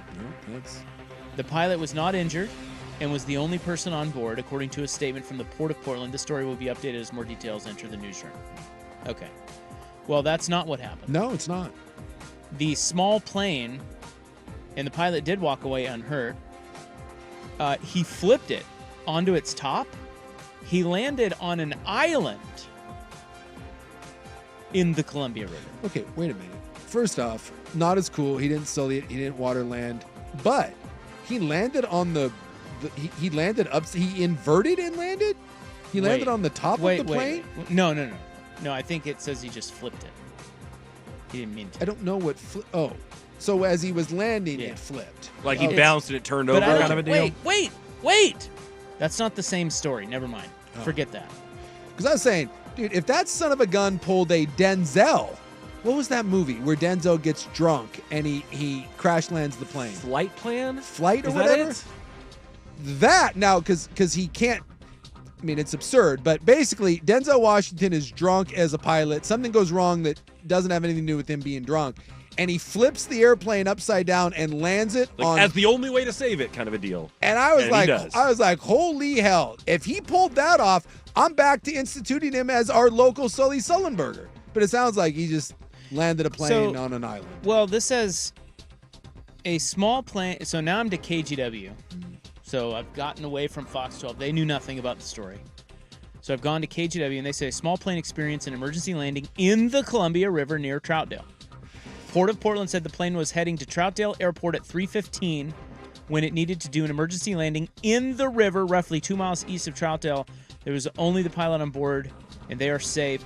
And then it shows a graphic, and it looks like it landed on Gary Island Park. Again, an island on the Columbia River east of the Troutdale Airport. You know what? I'm giving this whole story now. He landed on an island, and it wasn't in the water. He didn't flip the plane and make a cool landing. I'm giving it 2 thumbs. I'm glad he's safe, but not that cool. I was excited for a moment.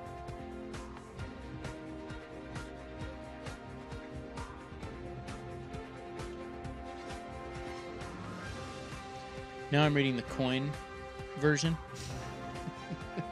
No See if anybody has this right. No one researches like this show does. Yeah, that's right. We got nothing. Again, vague. Yeah, it's a vague story. They're saying it landed in the Columbia River near Gary Island Park. Now we've got conflicting of the conflicting. Now I'm saying it's back to being cool. Water landing, badass. Imagine you're out there on your little kayak. You see a plane cruising down. You're like, ooh, that's looking a little low. You see that thing coming on the water? Yeah, wouldn't there be video of this from somewhere? I would think so. Everyone's filming it. Where's Twitter, for God's sake? Someone film this thing. Let's go. You film everything else. That is every time I drive over the 205 bridge, which is every day, I can't help. Anytime I see an airplane, I think to myself, oh, that thing's going down. Every time. Because they just come in at such a steep angle, I'm just waiting. One of these days, I'm going to be like, ooh, look at that thing. I saw in like Oklahoma City or somewhere like that there were a bunch of Ring cameras that caught a Southwest flight getting within like 500 feet of their suburbs. Yeah, and they're I saw like, that. what were you guys doing so low here? Why didn't we hear anything about this? Yeah, look out. I mean, we do have the river for it. I mean, Sully landed on the Hudson. We can't land something on the Columbia. Let's go. I want to see that. What if they just emptied the river and then planes could just land in there? What would we do with the water? I don't know. It's a lot of water.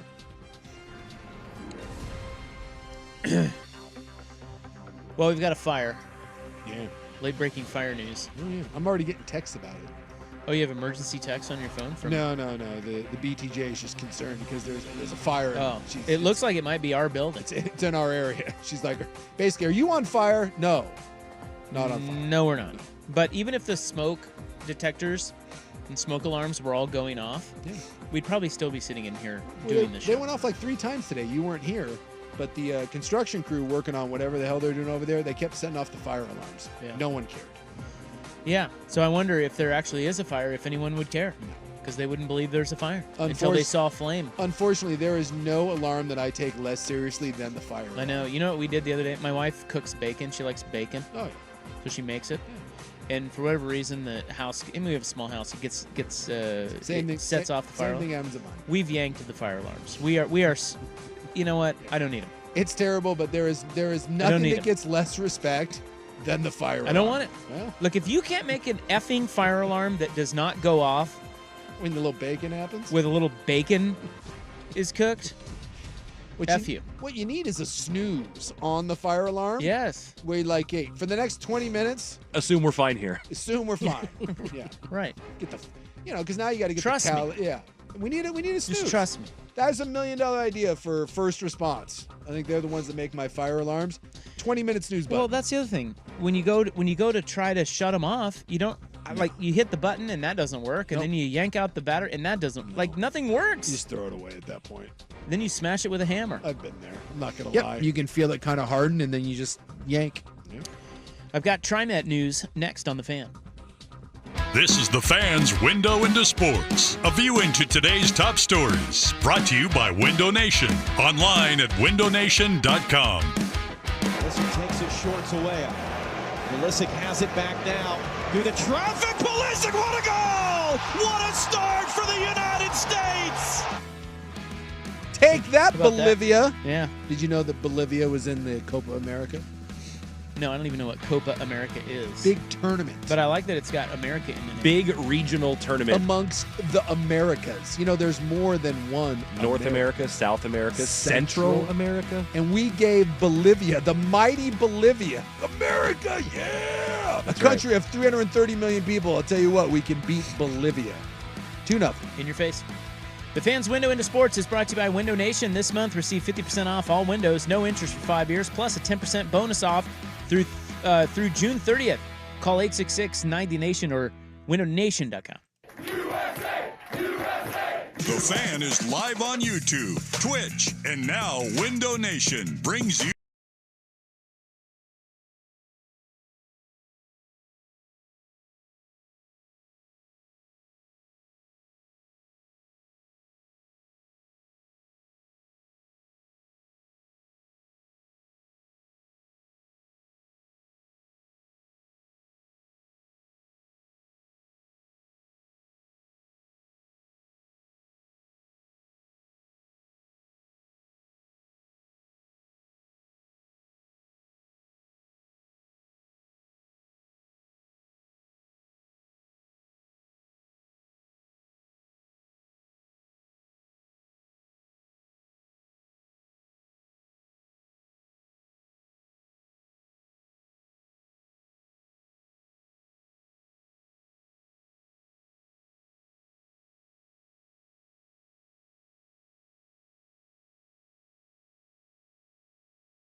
All right, we're back. This is In the News, June 24, 2024. One more story. You want one more story? Yeah, let's do one more. I've got TriMet news. Can't tell you the last time I was on TriMet, but all right. TriMet is redoubling enforcement of its rules for riding. Okay. Okay. Talk to so me. they want to redoubling. So they doubled before. I know, isn't that weird? And then they stopped doubling, and now they're doubling again. So it's a redouble. How about they just enforce the rules or call it a quadruple? Yeah. Yeah, it's a strange choice of words there. A little weird. They are redoubling enforcement of their rules for riding to improve cleanliness and accessibility on board while addressing inappropriate behavior. It sounds good. They will increase enforcement of fares, other rules, and this will improve your riding experience. Well, beginning July 1, though. Like, what are the rules? Like don't. They have to wait a couple weeks first. Like, don't pee on the bus. Don't. Yeah. Expel bodily Yeah, fluids. you can't do that now. Like, is that really that? Really? I mean, I guess. All right, well, go TriMet. Well, there's a code of conduct that you must abide by when you ride TriMet, when you ride on the Max train, Yeah. or the whatever. Yeah, those are always taken really seriously, code of conducts. And they cover everything from paying your fare to not bringing certain items on board if they leak, or maybe blocking aisles, or maybe like sniffing women's hair. Yeah. Or don't rub bodily smoking fluids on anybody. Injecting something into your body. Yeah. Those are all in the code of conduct. Yeah. Problem is, I'm not certain, like, how do we enforce those? Well, they said there's more safety and security staff now than ever before. Good. So they believe it is necessary to keep accelerating these efforts to make the system cleaner, safer, and more accessible. Because basically, they're getting raked over the coals. Well, yeah, because no one wants to ride them. Exactly. Well, and to be fair, like, not every train and every bus is a war zone, but there are enough of those out there, and unfortunately, the reputation is what it is, and it's well deserved, and people don't want to ride them. I mean, it's just so, yeah, you got to do something about it. For a city that brands itself as a very progressive, modern city, it's embarrassing that we have public transportation that no one wants to ride. So what percentage of people do you think are not paying their fare when they're on there? A lot. Yeah. And I mean a lot. So they're saying now valid fare is always required. Good. And it will be enforced. If you do not have valid fare, you will face a citation with a fine of up to $250 or exclusion from the system. Well, how about exclusion? Because unfortunately, the people that aren't paying, a lot of them are the ones causing the problems, and they don't have the fare to begin with, and they don't have the $250 fine. So just get them the hell off the public transit. Sorry, but if you're whacked out on something, you don't get to ride the bus. It's not that hard. So they have doubled the amount of frontline safety and security staff, bringing the number to more than 400 employees and contractors. They have more than doubled the number of on-street customer service staff. They have created a security operations command center to manage incident responses. They have piloted a program to restrict elevator access to those with a valid form of fare. And they've expanded and made improvements to their network of more than 8,000 cameras. Good. So that's a lot of... It's a lot of a lot of action, and I'm giving them credit, man. At least you're trying something, because it is a bit embarrassing that having, anytime you travel around the world and you see public transit that works, and everyone uses it, and it's clean and it's safe, and it's never going to be 100%. Every time I ride one of those, I just sit there and I'm like, how can we not figure this out? How is ours so bad? How is our public transit system just so stinking bad? And other places get it right. It didn't used to be. No. Isn't that weird? Yeah. It used to be great. I remember growing up. Now I'm doing the old back in my day. But it wasn't that. It's not that old. The Max train anyway. Yeah, I used to ride me and my kids used to ride it to Winterhawk and Blazer games. It was delightful. Yes, and it can be again. It just doesn't seem that hard. It just takes some commitment and a little bit of will. Well, it's the damn libs, Jace. Vancouver Vortex line. This means they're going to be turning buses around like planes, Rob.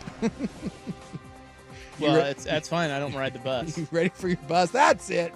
No, get to the destination. Same rules apply here. Common sense. Someone is saying it's just the basic rules of society. Yeah. Now we're going to enforce them. Keep your hands to yourself.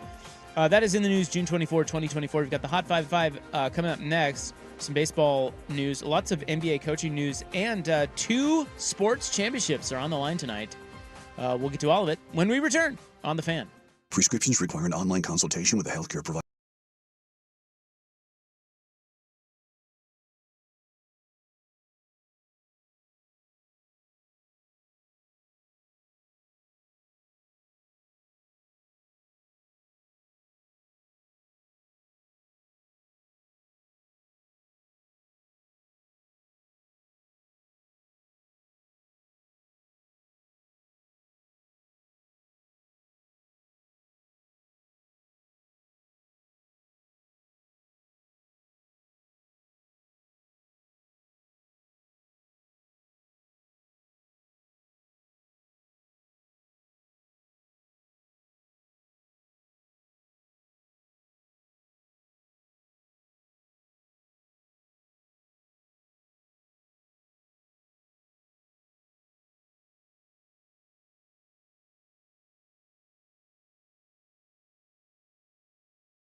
Fan. All right. Welcome back. Hope you're having a nice little Monday. It's your Sports Bros, Rop and Soup. Sada. I'm Rop. Some call me Isachi. Isachi. You know if you know. Or wait. Is that the... If you know, you know. Yeah. That's what I meant. I'm all over it. We know what you meant. If you know, you know. I mean, Big Souk right over there. I guess it works both ways. I mean, it's a little clunky, but it does work. If you know, you know. That is true. And we've got Ryan Buckley here. Yeah. Wow. His ball's intact. Yeah, feeling a lot better this week. He will have no more kids. Feeling a lot better. Well, I still got to be careful for the next 3 months or so. Yeah. When can you golf again? That's the most important question. Whenever I feel up to it. Okay. We are watching mega sports tonight. It's a big sports night. It is a big sports night. Souk's got his eye on the hockey game. I got 17 minutes official countdown until puck drop. 17 minutes? They said 5 o'clock. Wrong. Fake news. They don't start till 5:24? Well, it's probably now more like 15 minutes because they went to commercial. But yeah, they got a puck drop. You know, I hate that. You know, the NFL fixed that. The NFL used to do that. They'd come on with the broadcast, and then it would take 15 minutes for them to kick off. They don't do that anymore. Yeah, well, hockey's... The turn of the hour, they're kicking off. Game 7, man. You got some pomp and circumstance. And baseball adheres to that clock like it's the most important thing in the world. Like, if they tell you it's 7:05, first pitch is coming at 7:05. Love it. It is a little dangerous because you never know. I went to a White Buffalo show a couple weeks ago down in Eugene, and said right on the ticket, show at 8. Well, when it says show at 8, the show is never at 8 ever. Maybe the opening act is on at 8. Maybe that's true of most concerts. Yeah, it is very annoying that you don't really know. Yeah, most of the time. And so I was talking to the fam. We all went down, and I was like, that's a 9:15. But I'm like, oh, we'll get down there. We'll mill around. So we roll in there 8:05, 8:10. Go walking up, and I'm like, I think I hear he's on. I think I hear the Buffalo. And I go up and I asked the lady at the door, I was like, is he playing? And she goes, the show's at 8. She was very, very... You ass. Yeah, I was like, oh my... So we like hurried in. You know, it's like... Yeah, you were fooled. I was fooled. Yeah, I don't like that. Yeah. You're right. Concerts, and it's not like you can count on it, like you just said. It's one thing to say, okay, the concert's always going to start late. The feature act won't go on until, at least 9. Yeah. At least. Like, that's kind of an assumption, right? Yes. But you can't always assume that because of what you just said. And I did. I even hedged it because I was like, I looked online, especially with smaller acts, because you're looking and you're like, hey, when does the show start? And he was in Bend and he had an opening act, but it doesn't say if he has an opening act for Eugene. So you're just like, I don't know. I'm like, let's just get there around 8 and we'll see. And sure enough. Yeah. Dude, he went on right at 8. And the snooty door lady acted like it was my, do you not know the ticket says 8? Sometimes there are noise ordinances, that the band has to be done by a certain time. Indoors, too. I don't know. Well, weird. It was a real pain in my ass. And I'm watching the college baseball game, which is, bottom of the third. Oh, yeah, 2-1 Tennessee. Oh, I was going to give them the score in the Hot 5. But... Oh, well, I just did. Now there's no reason to listen to the Hot 5. Well, you can't. Unless you want to know what's going on in the NBA. And maybe it's changed. Maybe by the time you get to the Hot 5 at 5, it's no longer 2-1.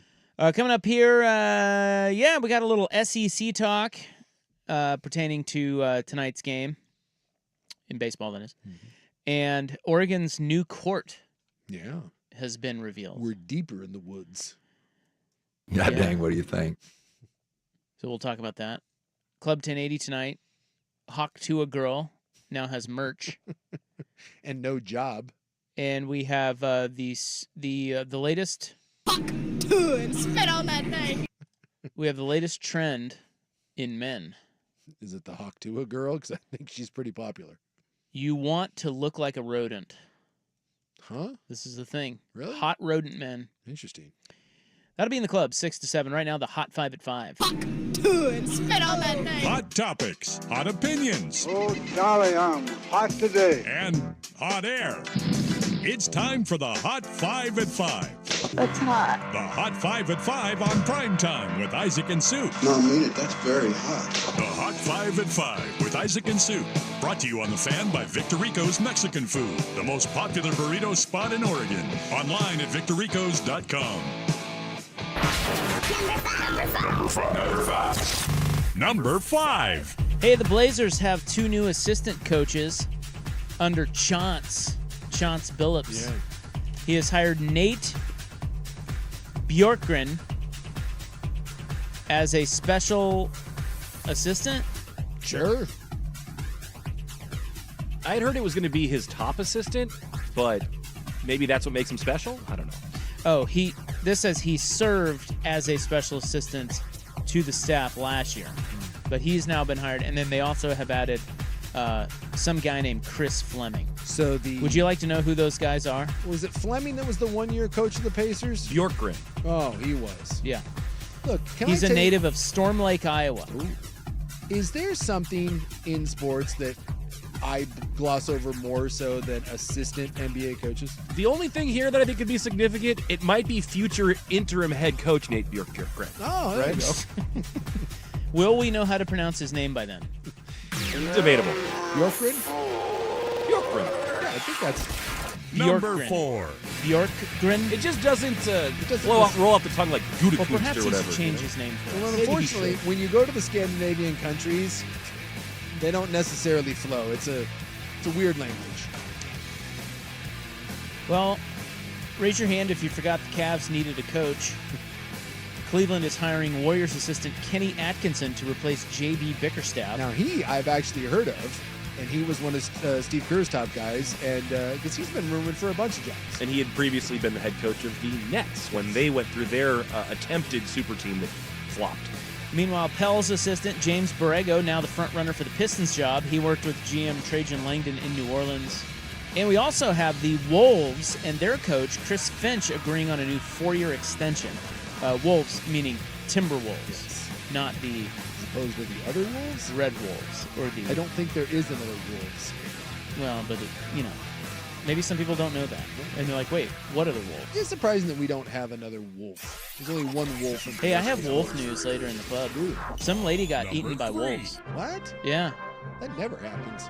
I know. It doesn't. And that's why I want to talk about it. I'm intrigued. Anyway, it was at a zoo. Mets closer Edwin Diaz suspended 10 games for using a sticky substance. You know what? It's ridiculous because the unstoppable freight train from hell, which is the Grimace-led Mets, and now this is what they're doing.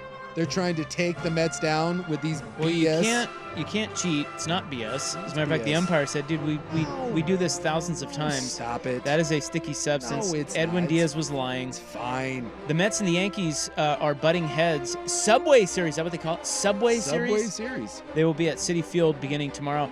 The stupid Astros just 6 back of the Mariners in the AL West now. They've won 5 in a row, has Houston. Yeah, the Mariners have lost 4 or 5. Seattle is back in Tampa tonight, and it is tied 1-1 in the top of the 5th. I think we got the wooer on the mound for the M's, if I'm not mistaken. Actually, breaking news on that front. He left with injury. He walked off the field limping, unable to throw a pitch. Yeah, I see. They got Bradley in. So, but at least it's not his. Remember, he had the little forearm strain. So at least it's not they were that. worried about the elbow. I don't think it's that, but he's no longer pitching in this game. Well, we have 2 major sports. Well, major. Let me retract the word major. But we do have 2 sports championships on the line tonight. Yes. We'll get to hockey in a moment, but first to Omaha, where Texas A&M and Tennessee, the winner will be crowned College World Series champion. Neither school has ever won it. Aggies, they've been to the College World Series 8 times and never won. The Vols, 7 times without a title. And right now, in the decisive Game 3, it is 2-1 Vols. They're in the bottom of the 3rd. Tennessee is batting with 2 on and 2 out. I don't know why. I really can't give you a reason. But I dislike everything about Texas A&M. And I don't know why. The yell leaders, probably. I think that's what it is. I just, they rub me the wrong way. They're very odd. I don't like them. Well, I think some of it, too, could come from football in that their fans are, they got a case of the supposed to. Absolutely. Like, they're not that good. Like, you keep hearing about how A&M is this monster juggernaut, and they don't win crap. Johnny Football, he's a douche. Go away. Well, and they also left the Big 12, to go over. And then they were pissy about Texas joining. And I should hate Texas, too, but I don't. I don't hate Texas. I hate Texas A&M. The year was 1942. Oh, yes. Jason Swigard was just a young pup then. FDR was president, and those pesky Canadians from Toronto, the Maple Leafs, stunned our Detroit Red Wings. The Leafs rallying from an 0-3 deficit in the Stanley Cup Finals. We have since gone through 14 presidents, and that feat has not been repeated. but it could happen to Nizzle. It happens tonight. The Edmonton Oilers Could happen. dead. It will. The Oilers left for dead, down 3-0, getting their asses kicked, have outscored the Panthers 18-5 in the last 3 games. Old Bobrovsky is shaking in his boots in his little goalie shiver shorts. Edmonton gets it done tonight. I really want to know, has Roth used to nizzle before? That might have been the first time I've heard that. All the time. All right. My dizzle. My sports pants couldn't be any tighter. It is now Game 7 in Florida against the Panthers. And late-breaking news, Alanis Morissette singing the national anthem down there. Really? Yeah. Well, she's Canadian. I would know. think that Florida wouldn't want. Isn't that weird? Are they trying to reverse jinx this? I don't know. It's a very odd choice, isn't it? Right? Yeah. Strange. All right, well, We'll have to dig into. Well, you know what we're gonna have to do, Jace? We're gonna have to get to the bottom of this. Isn't it ironic? Are you not? No. Lannis Don't you Morissette? think? No, nothing. No, because I made the same joke off the air to Buckley, and he laid out on me. Damn it. Victorico's Mexican food, the most popular burrito spot in Oregon. Order now at victoricos.com. SEC and college baseball talk, kind of, is next on The Fan. The afternoon round of the 10th annual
1, and it officially wrote me in. I have changed my channel. I'm watching hockey now. Welcome.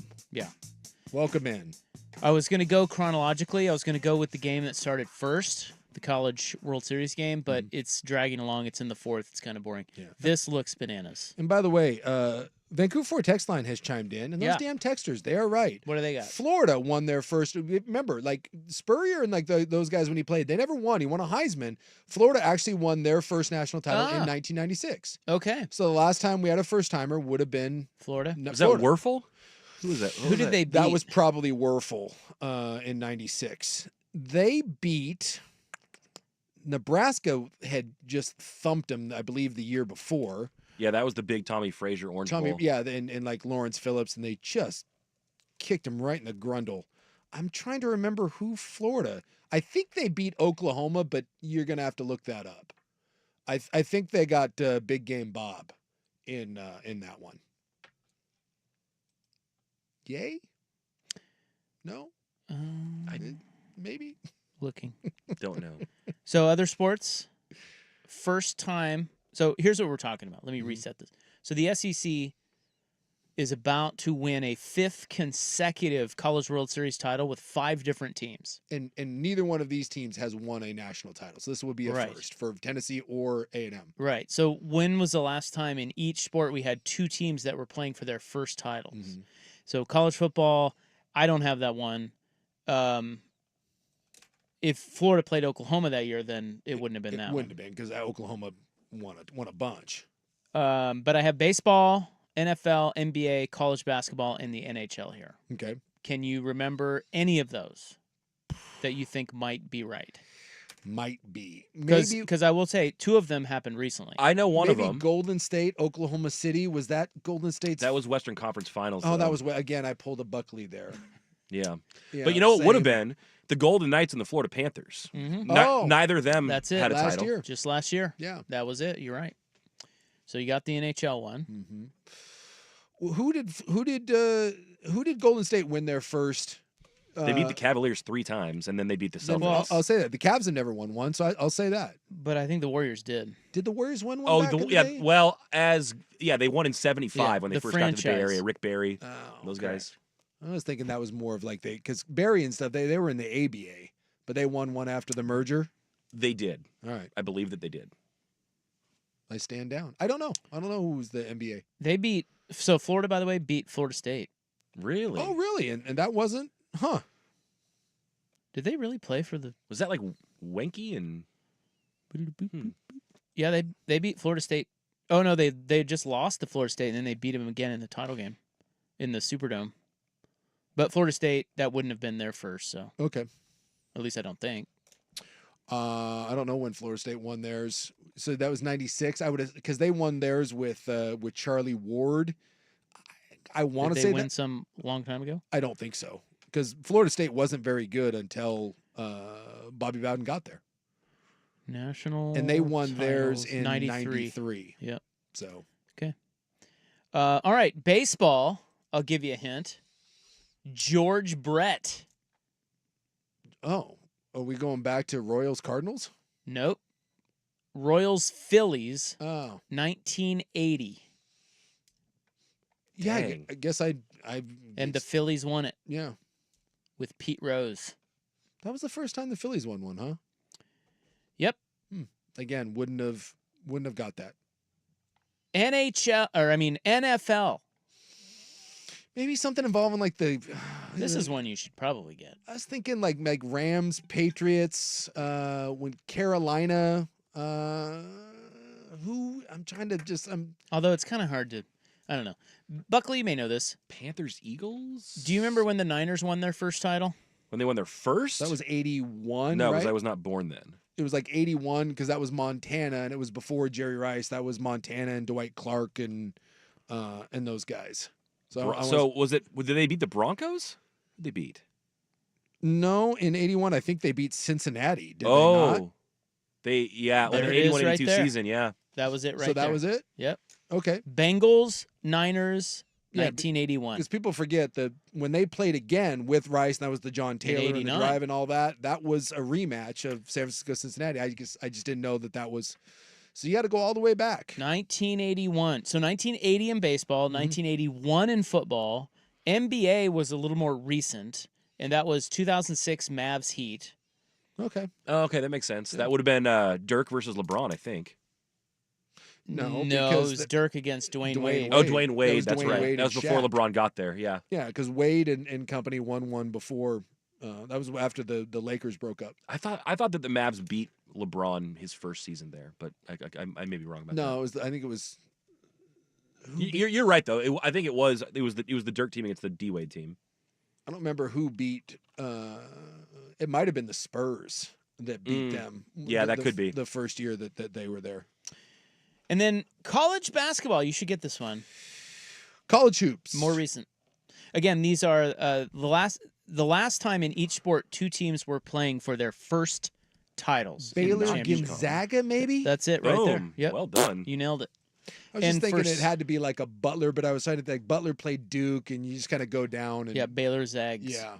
And for those... Because didn't Villanova beat North Carolina? Although Villanova won one in the 80s. That wouldn't even count. For those saying Oregon-Auburn 2010, that's actually a good guess. But Auburn's won. I had that same thought. Yeah, but Auburn won a title in 1957. So they'd already won. Old school. Yeah. Auburn also went undefeated one year with who was the coach there? The disgraced coach.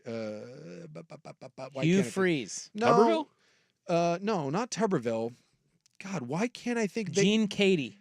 Gene Chizik. No, this is they had an undefeated season and couldn't play for anything. That was the year they got left out of the BCS. Is that right? They had Cadillac Williams and Ronnie Brown, I think, on that team. Why can't I think? He was a really good coach, but he was a slime ball.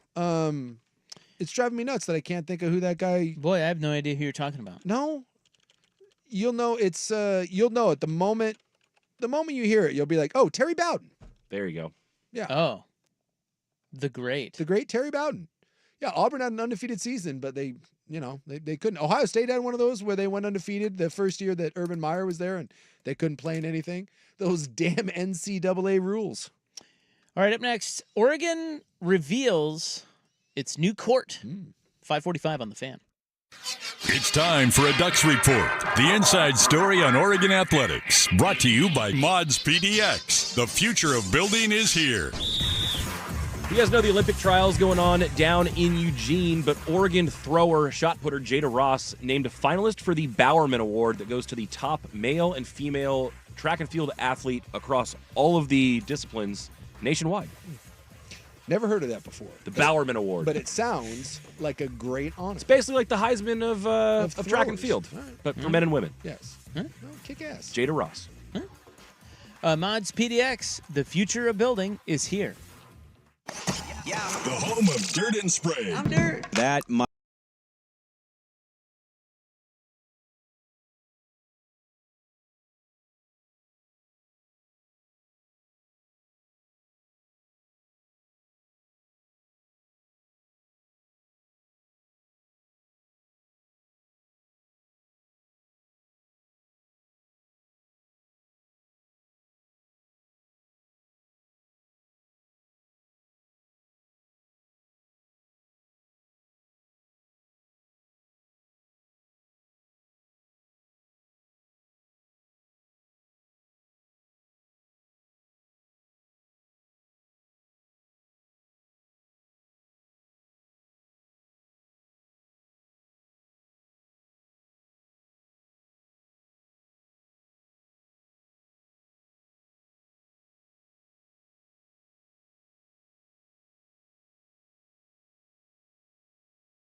much was made of Oregon redoing its court at Matthew Knight Arena, its basketball court. We're deep in the woods.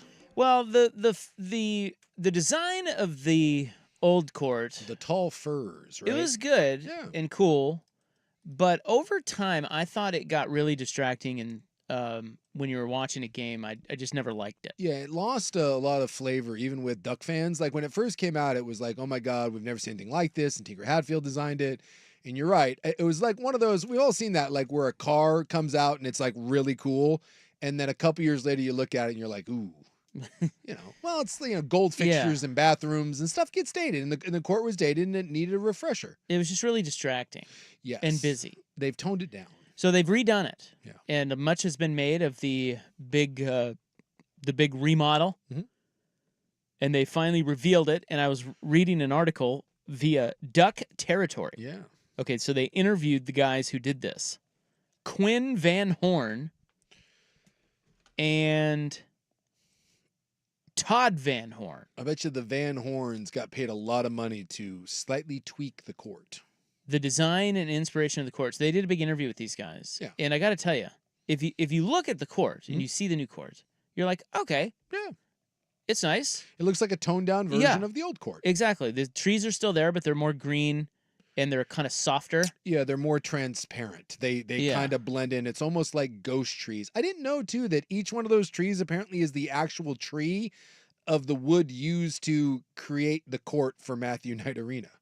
Yeah, and see, that's where I think, because there's a lot of cool stuff on the court. Yeah, everything Oregon does has some sort They of have some sort of. But I was reading this interview with these two dudes, and my God, it goes deep. It does go. It goes way deeper than it should. Yeah, it's a basketball court. Like you look at the court, and it says Matthew Knight Arena. I mean, it's got the big O, and they made the O bigger. Yeah, but because that's the biggest brand in college sports, which.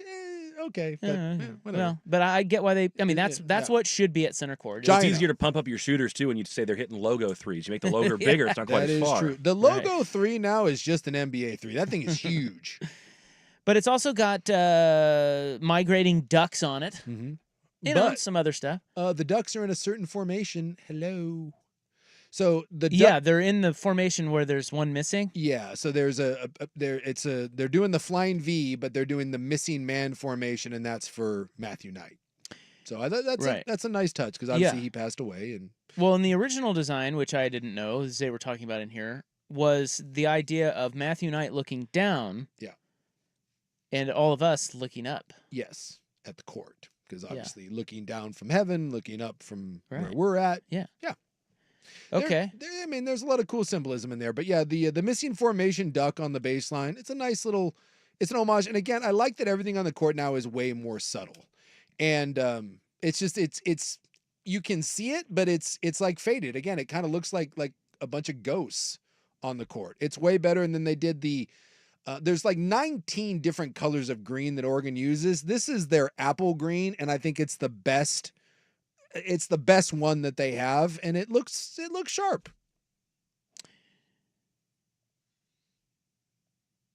Sorry, I'm reading here. You're right. The Big Ten logo is also weird. That's at the base, or not the baseline, but the free throw line. The free throw line has the new Big Ten logo right in the key. Yeah, that's going to take some getting used to. Yeah, it's a little weird. Little weird. Yeah, they wanted to make sure that stood out, they said. And it certainly is. It's very, very prominent. A lot of times you'll see that logo like kind of in the corner, and it is not. That sucker is big and prominent. So they have other things like the Pat and Stephanie Kilkenny logo, charity logo thing. Yeah, so I guess they started a foundation called Lucky Duck. Yeah. And so they have the Kilkenny name, but instead of one of the letters, I think it's instead of the Y, it's a 4-leaf clover, but one of the leaves on the clover is a webfoot. See? Lucky Duck. A lot of symbology here. Yeah.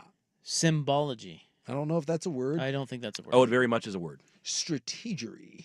They also have Deep in the Woods written on the court. Yep. And they call that an iconic phrase that unites the arena. They believe that really? Yeah.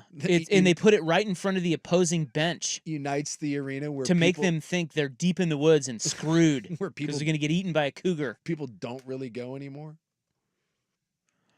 Symbology is definitely a real word, by the way. Is it really? Yeah, it's like people who study symbols throughout history, people who are discerning hieroglyphics and things like that. Boy, like Buck, that symbols sure sounds throughout. like that's It didn't sound that right. sounds It's like not made that up. Sounds It's like a George W. If you played that in Scrabble, I would challenge. Well, you would lose. Symbology. Symbology. Yeah, you went all George W. Never go full. Well, there's George symbolism, W. which Yeah. is the meaning of a symbol, Why but don't you symbology just- is the study of why don't you- symbols. Yeah, but what you should have said was there's just a lot of stuff that's symbolic. No, not symbolic. They like using a lot of symbology. I don't think that. I understand that that's a real word. You are not using it correctly. I think that part is probably accurate. Yeah. So and by the way, you didn't know it was a word. You just threw it out there. I That- absolutely knew it was a you word. did not. I read Angels and Demons. It's all about symbology. You got stuck in the middle of something and went with, "Oh my God, I hope that's a word," and you didn't use it correctly anyways. There's a lot of No. symbolism I and stuff that's absolutely- symbolic on the court. They're into symbology. I absolutely knew what it meant. I did not use it correctly. There is not a lot on the Oregon court that has to do with symbology. Yeah, I think you just said there is. You too. We're having our symbology moment right now. So the court, I mean, it's, That looks fine. it's cool. I don't know how much those guys got paid, A lot. but And then they did the pit on one end. So now they're trying to bring back the pit crew, and it's the sad part is it's a beautiful arena and no one likes it. It's a really the old Mac Court was an absolute dump and people adored it. Matthew Knight Arena is a beautiful arena and people hate it. So do they really hate it, or is it just they don't like it? it's just kind of It's- sterile? It's just sterile. It's not a great environment. They don't pack it. It's just not the same. And it's a shame because, like I said, it's a beautiful arena. It's a tribute to Phil Knight's son who died. And, the court's fine. Everyone that I've heard, every Duck fan is like this. Yeah. It's better than the old one. It is. I think that's right. Yes. But it's still, It's weird. it must be weird. Like if you're the Van Horns, you dump your heart and soul into this for big money, and you're like, oh, you're thinking of all these cool ideas, and then you do it, and it comes out, and everybody's like, all right. Well, that's probably frustrating. Yeah, but the check that you get isn't. So Not frustrating. no, I think you're Cashing that check. you're just happy with the check. And Yeah. Or maybe they're just saying a lot of these things to justify. Maybe they just like, let's just do this. We'll clean this up, bigger row, and then it'll be good. Bada bing. But you have to say all this big grandiose stuff about, well, we went there 15 times to design this part of it because we had to make sure it was right in the wood and the thing and the trees and the sky. Well, here's the thing. Maybe they're full of crap. If I just put 20 random trees on there and told you that those were the trees that were used to build it, exactly, no one would have any idea. I want a fact check on those damn trees. All right, go out to the woods. Because I'm claiming that I need photographic symbology evidence to see that this is Wait, the real which trees are they? Yeah, I don't know if you're using that right. The trees that I guess are used they either build the court or build Matthew Knight Arena. Each one of those trees evidently is an actual tree that was used in the construction. So it's unprovable. It seems that way, unless someone took a photo of the trees and were like, hey, we're cutting down these trees and we're going to use these trees to build it. They left a little marker scar on it. They're like, see, I left that right there. I etched my name in. I find that a little hard to believe, but all right. And here's the thing. Do we really need, I don't know how much money Oregon spent on this, a lot. Do we really need to design a brand new court, or can you just put a new court with the Big Ten and the Oregon logo on it and be like, it's a court? Well, I think they did need to fix the court. Yeah. But it didn't need to be so elaborate. Well, Kansas has a pretty good basketball team. Am I wrong in that? Generally speaking, I think you're right about that. Does Kansas unveil a new court? Is that a thing? No. Allen Fieldhouse is one of the legendary places in college basketball. They switch it up, but they don't. I don't know. There's a giant. Yeah, they've changed huge. the Jayhawk. Yeah, the Jayhawk is enormous. They've changed that over time. It hasn't always looked that way. Do they make a big announcement when they do it and then talk about how the little shoesies and the buckles on the Jayhawk or, I don't know. It used to be the state, I think, or maybe it was just KU in the middle. I don't know. But yeah, people change their courts. States, they had a square in there, just like a rectangle. Yeah, kind of. Okay. But it's got a little jagged corner up there by Leavenworth. At any rate, oh yeah, what was I going to say? I will say, boy, that logo at the boy, that thing is enormous. What? The Jayhawk. Yeah, it's huge. Takes up a lot of the court. Yeah. I feel like that's like the biggest in college basketball off the top of my head. It's kind of alarming, quite frankly. Yeah, when you actually look at it. Yeah. But it doesn't really, when you watch them play there, you don't ever notice it. But now that you're looking at it, you're like, whoa. I just love that anytime Oregon does anything, it has to be like we have The most thoughtful, yes, biggest idea thing ever. Design. Yeah, it's a little much. And check me if I'm wrong, but I do believe that new football uniforms are coming this year. I think there's going to be a new. This week they said they're putting out the Mamba ones or whatever. And let me tell you, when you want to talk about symbology, get ready for that because there's going to be about 9,000 words written on who the hell came up with that. Wednesday, I think we're going to see one of those unveiled. Symbology. Will you be looking into the symbology of it? I might be. I might be looking into how to use symbology. Matthew Knight Arena will be the 14th largest in the Big Ten at 12,364. So not, I mean, there's a lot of big arenas in the Big Ten, I guess. Yeah, I would assume so. Do you know what the largest is? Maybe Indiana? Nope. Michigan State? Nope. Who am I missing? Wrong. In the Big Wrong. Who am I missing in the Big Ten? I don't know. Purdue. Wrong. It's a monster arena. It's not like 100 times? More. 200 times? More. 500 times? Probably. They seat 18,800 at Ohio State. I don't know why I didn't. The stupid Buckeyes. Is that the biggest in? That's the biggest in the Big Ten. Is the biggest in college basketball? No, it's not the biggest in college basketball. That would probably be Syracuse, right? Oh yeah. By technically. Oh gosh, yeah. Not even close. What Syracuse seat? Almost 35. And then Rupp's at 23. The KFC Yum at 22. Yeah, there's only 6 that are above 20. Yeah. Yeah, you don't need that many. No. For college hoops. No. Well, I mean, NBA arenas are what? Yeah, they're not huge either. 18 to 20. Which is why they do the stupid Final Four in football stadiums. And it is stupid. It is. It's ridiculously dumb. All right, we must roll. That's Sports Talk. Up next, Hawk to a Girl merch is now available and Hot Rodent Men of 2024. It's 6:01 on the Fan. Hey, it's Suk.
Pearl Merry right now. Christmas, bitch. The hawk Spit tuba. on that thing.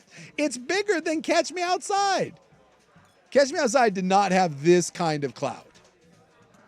Well, do you want to capitalize on it? There you go. By the way, in more fake news, yeah, the reports of the drugs found in Justin Timberlake's blood, yeah, incorrect. Also fake news? Yeah, he'd only had drinks. That's disappointing. How about that? Because boy, it sure looked like he had some. Because he went to a concert he had to go to his concert, and there's a clip going around, and that dude's eyes are bomb. Yeah, he looks housed. Yeah. But, booze can do that to Yeah, you. yeah. So, Lot of apparently that bloodshot. was from a fake account or a parody account. Parody account, See, yeah. It's you tough, got to be man. careful out there. Absolutely. With kids. And the sad part is, like, once that stuff gets out, it's hard to, it's hard to reel it back in. Well, it's not like I care. No, I don't either. But, if you're Justin Timberlake, Does he really care about that? I'm guessing he doesn't love the fact that people think he was on shrooms, poppers, and an anti-HIV medication on top of the booze. Maybe it's good for him. I guess. I don't know. Maybe it gives you Good for his brand. I guess give you some street cred. I don't know.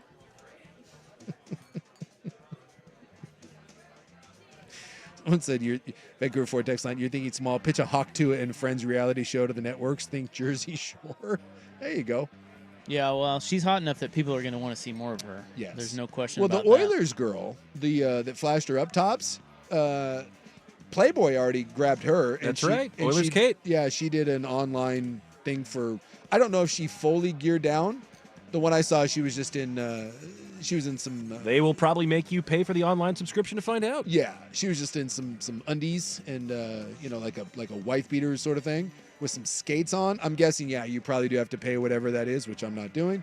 But yeah, they capitalized on it. For a while there, those were the biggest up tops in sports. And they're like, yeah, I'm going to go ahead and grab those. The Hawk Tua girl is hot right now. She can capitalize on this if she wants to. All right. Well, Buckley's going to someone's have saying that. there's already dozens of fake Haley Welch accounts on Instagram. I can't find the real one, damn it. Well, if she's smart, she'd stay off of there. Yeah. She'd just crank up that OnlyFans. Yep. And call it a career. I mean, they do this all the time now. Like when there's a school shooting or something, instantly there's Facebook and like Instagram accounts that immediately pop up with the person's name. I mean, that's how fast this stuff happens. Like in something terrible as a school shooting, someone's like, well, I got to get a fake Instagram account up. It's just, it's creepy how fast it happens. All right, up next, Hot Rodent Men of 2024. Yeah, all right. It is 6:16 on the Fan. Built for power or for speed? There might be a package here or two that we have to carry that's a little bit different for some of the teams we'll face, but ultimately what's going to win games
when she sets speed on that thing.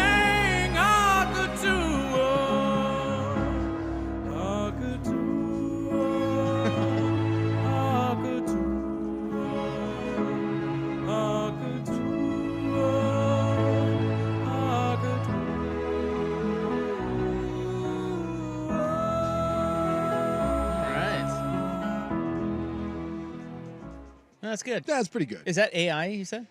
Or is No, that, that was No, that. it's That just some looks like a TikTok person who Yeah. recreated that. Yeah. That Okay. was yeah. But then, like, someone asked AI to write a country song about Hakatua Girl, and like, there's so many. Is That's it what Hakatua or Hawktua? Hawktua. Yeah. That guy was kind of saying it weird. Well, I mean, you're trying to make it fit. Obviously. Spit on that thing. God, that's so great. I have, like I said, I'm dead serious. I can never remember. I do not remember something so stupid taking off like this. And I'm sure in a week it'll be gone and we'll move on to something else. But it certainly feels like this is just like there isn't a corner that this hasn't touched. Everyone knows it. Dude, when my lady asked me about something, now I know it's reached everyone because she is completely in the dark about everything. So she came to me and she was like, "What is this spitting thing?" I was like, "Oh my God, you don't." Spit on that thing. Did you tell her, hey, babe? Hey. Need a little Hawktua tonight.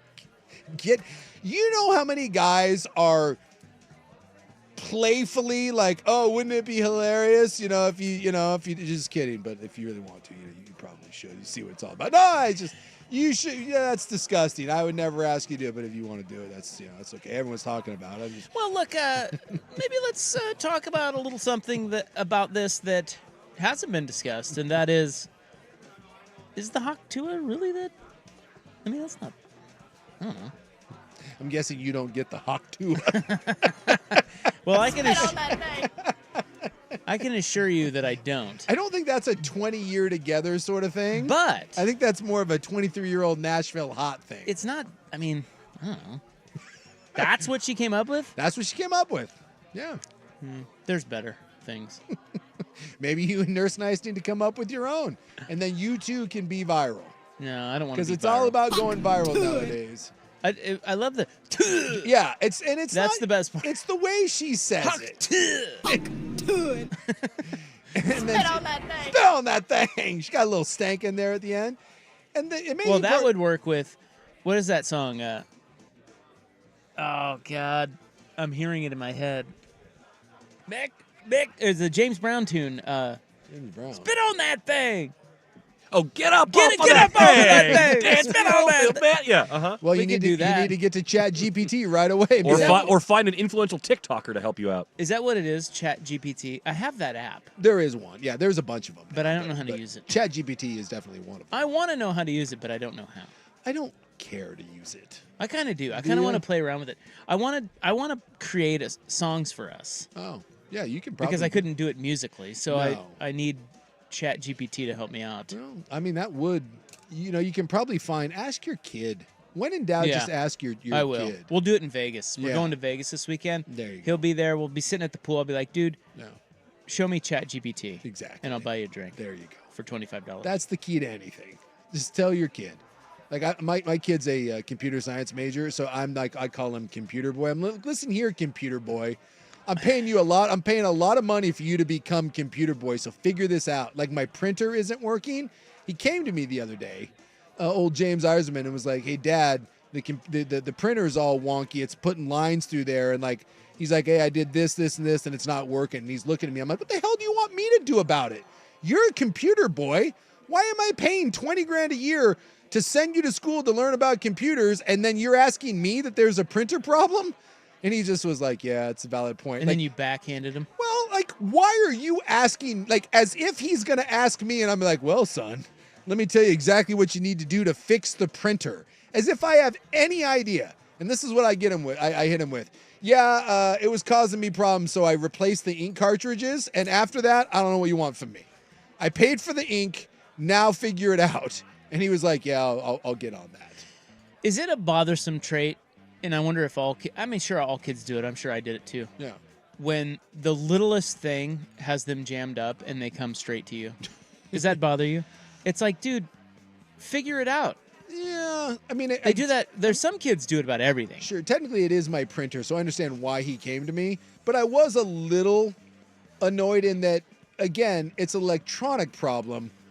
I might be the last person on earth that you should come to and be like, you might as well be like, Dad, the space shuttle isn't working. You want to take a look at it? Okay, son, I'll get right on it. Like, my solution to that is, I don't know, find me a cheap printer that I can buy. So, but my kids have reached the point where the stuff that they do come to me with, I do find ridiculous, but I think it's more life experience sort of stuff. Like, and I just need to... It's not like, hey, I misplaced my shoes. Hey, Mom, where did I put my shoes? I don't know. If they were up your ass, you'd know. Go find them. It's things like, how far up your ass is your head? Like, you want Mom to help you with everything. Yeah. Kids do. And I don't know. I think that is honestly... I think that is more of a this generation than ours, because I think we were kind of free range. Like, we were left to our own devices, and kids today aren't. I do think that's a real thing. I think kids are pretty dependent, more so than they used to be. And they don't even know it. No. Problem solve, kid. Problem solve. Figure it out. But like, my kids will come to me with something, and I'm like, really? And then I realize, well, you've never done it before, so let's go do it. And so here is how you hawk to it. Would you like the Hawk I think there's an AI? entire line of videos online for that exact thing, and I'm not certain you want to be watching those with your kids. I've got the country song if you'd like it. This is the AI country song. This is AI. Yeah. This is all AI. Okay. Already sounds good. Underneath the moonlight, with stars shining bright, she went home to us and spat on that thing. What a pretty sight. She polished my knob good with a twist and a glide. She made me go crazy every time she did it. What a wild delight. I think her name was Haley. Where'd you run? We were hotter than a summer's day, hotter than the sun. She said she liked back shots, didn't want to see my face. I beat the cobwebs off that thing, some random place. See, I'm sorry. The last thing I remember, she whispered. It blows me away that a computer, that you can just put a couple prompts into a computer and that's what it spits out. And by the way, I'd state for the record, that's no better or no worse than anything that's on crappy country Dude, that radio. sounds like a country song. It sounds like an original, regular country song. Yeah. I wonder what artists think Luke about Bryan would sing that song. Right. And he doesn't write any of his own music anyway. Or Brian so. Luke. Yeah, same thing. I think, I really wonder what artists think about all this. And it's not to say that, I mean, like a real artist is going to look at that and go, oh, come on. Yeah. But as the technology gets better and better and people get really good at it. Sure. Yeah, it's going to be problematic. Dude, yeah. Well, I mean, I saw an interview the other day with Billy Joel, because again, people are asking him. He put out this first single in like 5 years or whatever. And he was like, he goes, I don't want to do it. He goes, no one writes music anymore. He goes, they write singles. No one writes albums. He goes, I did the one single, but it's true. It's like the music industry is changing, and it doesn't really reward creativity anymore, or people that are really talented and singer-songwriters. It just doesn't. So a lot of this formulaic crap that they're throwing out there, I could see a day, and I don't think it's that far away, where there will be a #1 song or a #1 album that will be AI. That was written by nobody. Yeah. It was written by nobody. Yeah. I think you're right. Yeah. It's coming. You're right, because it's it will be, because you're exactly right, because it will be catchy, and it will go viral. Yeah. And all the teeny boppers will go crazy over it. There will be some TikToker that will, You know what? that will do it, and partially because it sounds like everything else, but it'll be catchy. It'll have a nice hook to it, but partially because people will think, the kids will think it is awesome that no one wrote it, and it will become an absolute smash hit. And they can probably get it for free within the next 12 to 18 months. Have you heard? On that note, have you heard this new hot song by Sabrina Carpenter called Espresso? I have not. I'm sure you have. I mean, it's everywhere. Hey, Buck, can you pull that up? Do you have that in there? Let me see if we have it in the system. It's a hot song now. All the kids are listening Sure. to. And if I play it for you, dude, it's AI. It could be AI generated. It's just the same. It's just a catchy, bop your head to. What's her name? Sabrina? We don't have it, but I can get it. Sabrina Carpenter. Yeah. She's kind of the new hot I'm guessing thing. she's a hot. Oh, I've seen this gal. Yeah. I wasn't familiar with. I didn't know put the name But to the face, but I've seen her. She's also like. Oh, is this the YouTube video where she's like? I think I've seen this video. It's called Espresso, and it's a really hot song. They play it every 10 minutes on radio, and it's I don't know. It just sounds very formulaic and very. Anybody could have done it. Although I think she's getting a lot of heat, though, Carpenter, because she's been kind of the hot thing lately, and she's not. She's like one of these. Oh, I don't want to be. She's like one of these just kind of contrived, like. Yeah. She's pop not a. stars. She's not a. She's real, not really that great. Sure. She's just propped up. There's the difference between someone that is an artist and someone that is a manufactured stuff. She's well produced. There you go. See, like Hawk Tua girl could be sure Sabrina Carpenter. You just throw some nice clothes on her, give her some music. And Well, it's true. It's like well, that's like the American Idol thing. Like, I'm not taking shots at like Carrie Underwood or anything. Carrie Underwood's a big deal, and has been in country music for a lot. But Carrie Underwood's just a karaoke singer. Someone writes music for her, and they but she's good though. Yeah, she's got a great voice, Great voice. And she knows how to perform. But look, But she's not a composer. She's not a lyricist. She went on American Idol, and they got her to lose some weight and gave her some hair She and looks clothes great. and makeup, and she goes out and sings songs that are written for her, and she's a great performer. But that's not Dolly Parton. Yeah. That's the one thing I'll say about Taylor Swift. For all the crap that Taylor Swift gets, she writes all her stuff. She writes her stuff. Sometimes twice. Yeah, and so there is a difference, in my opinion, between Taylor Swift and Carrie Underwood, and someone like, again, Dolly Parton, who is uber talented, or and Yeah. there's levels to But that a lot of thing. people don't know the difference. No. Sometimes they. Well, they don't care. Yeah, they don't. Right. People don't care. Well, I mean, and this goes way back. Elvis never wrote a song. Elvis never wrote one of his hits. I think George Strait has 50 number ones, and I don't believe he wrote a single one of them. Oh, really? Yeah. I didn't know that. Not a single one. So, I mean, and people love George Strait. Love it. he's a Like god. King of country, right? And if you got to check me, if he did, it's one. But I I didn't know believe that. I believe that is because he put out like a box collection, and I think they're called number ones, and I think it's 50 of them, and he didn't write a single one. So for all the crap that people give the teeny bopper musicians, George Strait, who doesn't write a lot of his own music too, is Garth Brooks. Most of Garth Brooks' hits are not written by Garth Brooks. And if they are written by Garth Brooks, someone else wrote them, then Garth was there and was like, how about we change one line? And they're like, brilliant, Garth, give you a credit on him. Oh my God, it's corn! He poops corn! I mean, country music's kind of known for that. So this says George Strait says he once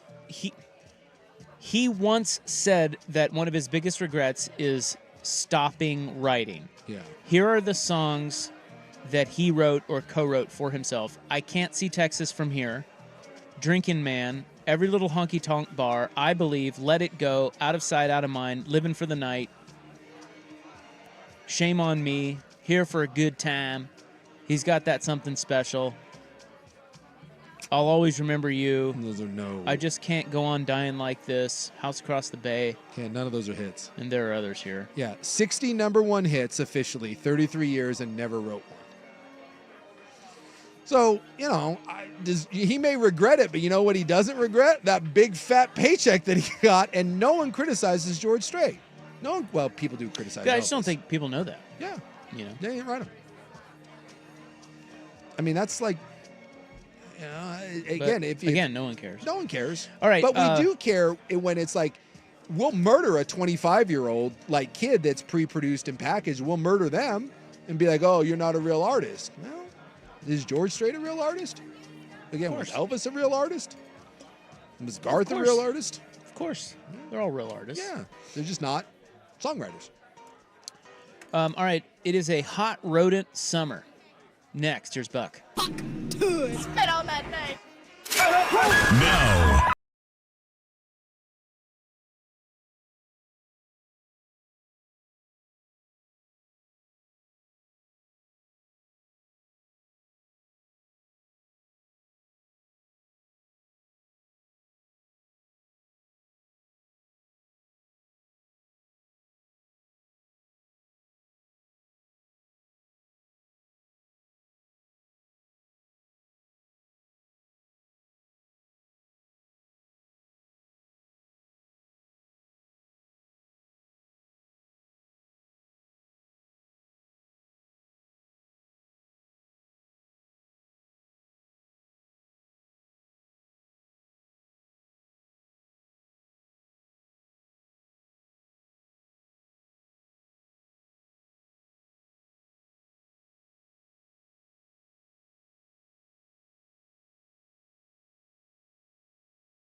his image is, I don't know, dude. That's a different.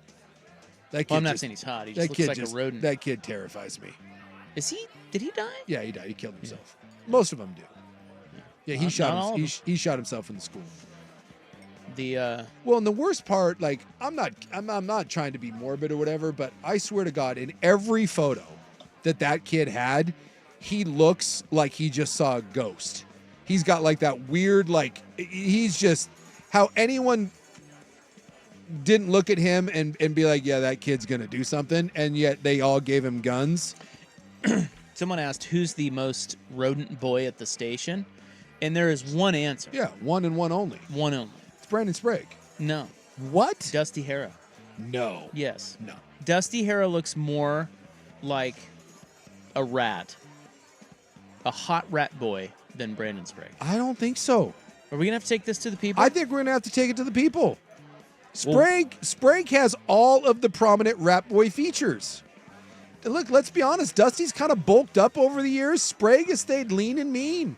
And I think that's one of the keys to being a hot rat boy. Well, Dusty's mustache lends to his rat boyness, I think. I had to go. Yeah, you might be right. Also, do we think of Young Swag?